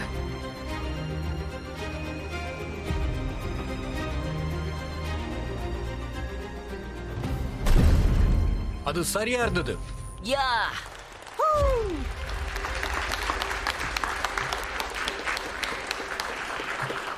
இதை முதல்ல இருந்து அதோட வெற்றிகரமான முடிவு வரைக்கும் பார்க்கும்போது இது உண்மையிலேயே பார்க்க வேண்டிய காட்சி. 2 டீம்ஸ்லயும் எக்கச்சக்கமான உணர்வுகள் இருக்கு. நாங்க ரொம்ப மகிழ்ச்சியா இருக்கோம். இந்த நீண்ட பாதையில இன்னும் ஒரு ஸ்டெப் போனா மக்களை மத்த கிரகங்களுக்கு கூட்டிட்டு போக ஒரு மாஸ் டிரான்சிட் சிஸ்டம் உருவாக்கலாம். சரியா போதா? எல்லாமே நல்லா இருக்கு. இந்த வெஹிக்கிள்ல பயணிக்க போற ஒரு க்ரூ மெம்பரை டிராகன்ல உங்களை காப்பாத்த ஒரு சிஸ்டம் இருக்குன்றது ரொம்ப மகிழ்ச்சியான விஷயம். தொழில்நுட்பம் தன்னால முன்னேறாதுன்னு சில நேரத்துல மக்கள் மறந்துடுறாங்கன்னு நான் நினைக்கிறேன். அந்த தொழில்நுட்பத்துல நிறைய மக்கள் கடுமையா வேலை செஞ்சாதான் அது முன்னேறும். நம்ம நவீன கண்டுபிடிப்புகளை முன்னேற்றினாதான் உயிர்கள் பல கிரகங்கள்ல வாழ முடியும். உயிரோட வருங்காலத்தை காப்பாத்தணும்னா நாம தொழில்நுட்பத்தை முன்னேற்றி ஆகணும். அப்பதான் நம்ம மனிதனோட வருங்காலம் நல்லபடியா அமையும். நாம எக்ஸ்ப்ளோரர்ஸ் நிறைஞ்ச நாடு. நாம முன்னுதாரணமா இருக்கிற நாடு. இது அமெரிக்கன் அஸ்ட்ரோனட்ஸ், அமெரிக்கன் ராக்கெட்ஸ்ல அமெரிக்க மண்ணில இருந்து ஸ்பேஸுக்கு போகிறத குறிக்குது. நாம மறுபடியும் தலைமை தாங்க இது ஒரு அற்புதமான வாய்ப்பு. இந்த முறை நாம வழிநடத்தும் போது நாம இதுவரைக்கும் பண்ணாத வகையில இப்ப செய்ய போறோம். நாம தொடர்ந்து புதுமைகளை கொண்டு வரதை உறுதிப்படுத்தணும். தொழில்நுட்பத்தோட தொடர்ந்து முன்னேறி போகும்போது இதை வணிகமயப்படுத்துறதையும் நாம கண்டிப்பா உறுதிப்படுத்திக்கணும். இன்னைக்கு ஒரு கமர்ஷியல் க்ரூ ப்ரொவைடர்ஸோட லான்ச் அபோர்ட் டெஸ்ட்டை பார்த்தோம். ஸ்பேஸை கமர்ஷியலைஸ் பண்றது அடுத்து ஒரு பெரிய முன்னேற்றம். அதை நாம செய்யும் போது நம்ம க்ரூ பாதுகாப்பா இருக்கிறத நம்ம முற்றிலும் உறுதிப்படுத்திக்கணும். இன்னைக்கு நடந்த இன்ஃபிளைட் அபோர்ட் டெஸ்ட் யுஎஸ் மண்ணிலிருந்து விண்வெளி வீரர்களை மறுபடியும் விண்வெளிக்கு அனுப்புறதுக்கான களத்தை உருவாக்கி இருக்கு. டெமோ 2ன்னு அழைக்கப்படுற மிஷன்ல மேலும் முதல் முறையா அவங்க ஒரு பிரைவேட் ஸ்பேஸ் கிராஃப்ட்ல பறக்க போறாங்க. இந்த சவாலான நேரத்துல 2011க்கு அப்புறம் அமெரிக்க மண்ணில இருந்து இன்டர்நேஷனல் ஸ்பேஸ் ஸ்டேஷனுக்கு நாம செய்யாத லான்ச்சை இன்னைக்கு நாம பண்ணும்போது மக்களுக்கு பெருசா கனவு காண்ற வாய்ப்பும் நிமிர்ந்து தங்களால அற்புதமான சாதனைகளை செய்ய முடியும்னு தெரியுது. இது மக்களுக்கு உறுதியான நம்பிக்கையை ஊட்டுது. யுனைடெட் ஸ்டேட்ஸ் ஆஃப் அமெரிக்கால மட்டும் இல்ல, இது ஒட்டுமொத்த உலகத்துக்கும். நான் பொதுவா பதட்டப்படுற ஆள் கிடையாது. ஆனா இந்த மிஷினை பத்தி நினைக்கும் போது நான் அதை நினைச்சு பதட்டம் ஆயிடுவேன். டெமோ 2வை லான்ச் பண்ற நாள் தான், அந்த நொடி தான் இந்த நிறுவனத்துக்கானது. இந்த நிறுவனத்தை தொடங்கி 2002ல இருந்து நாங்க செஞ்ச எல்லாத்துக்கும் இது உச்சமானது. இந்த தருணத்தை எந்த விதத்திலையும் தவற விட நாங்க விரும்பல. மக்களை திரும்ப ஆர்பிட்டுக்கு கொண்டு வரது ரொம்ப முக்கியமான ஸ்டெப். நாக் ஆன் வுட், நாம் வெற்றி, இதெல்லாம் ரொம்ப பெருசுதான் நினைக்கிறேன். ஆனா இது 100% கிடையாது.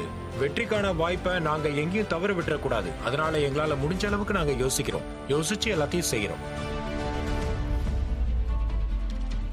பாபும் டக்கும் குவாரண்டைனை விட்டு வெளியே வந்து கேப் கெனவெரல் கெனடி ஸ்பேஸ் சென்டர்ல இருக்கிற ஐகானிக் பேட் 39Aக்கு டெஸ்ட்லெஸ்ல வர போறாங்க. இந்த மிஷினை நினைச்சு சந்தோஷப்படுறோம். இது எல்லாரோடையும் பகிர்ந்துக்கணுங்கிறது எங்க லட்சியங்கள்ல ஒண்ணு. எங்களை இந்த இடத்துக்கு கொண்டு வர நாசா மற்றும் ஸ்பேஸ் எக்ஸை சேர்ந்த பல மனிதர்களும் எடுத்த கடும் முயற்சியோட அளவை மக்கள் உணர்வாங்கன்னு நம்புறேன். எனக்கு அந்த நம்பிக்கை இருக்கு. பாபும் டக்கும் க்ரூ ஆக்சஸ் ஆம் வழியா டிராகன் கேப்சூலுக்கு போகும்போது யுஎஸ் மண்ணில இருந்து விண்வெளிக்கு அமெரிக்காவை திருப்பி அனுப்புனதுக்காக சரித்திர புத்தகங்களையும் இடம் பிடிக்க போவாங்க. இது நாசாவுக்கும் ஸ்பேஸ் எக்ஸுக்கும் வியக்க வைக்கிற சாதனையா இருக்கும்.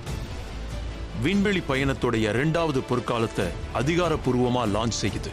இது நீண்ட பயணத்துடைய முதல் அடிதான். இது நம்மள திரும்பவும் நிலவுக்கு கொண்டு போகும், பிறகு மார்ஸுக்கு, பிறகு அதுக்கும் மேல.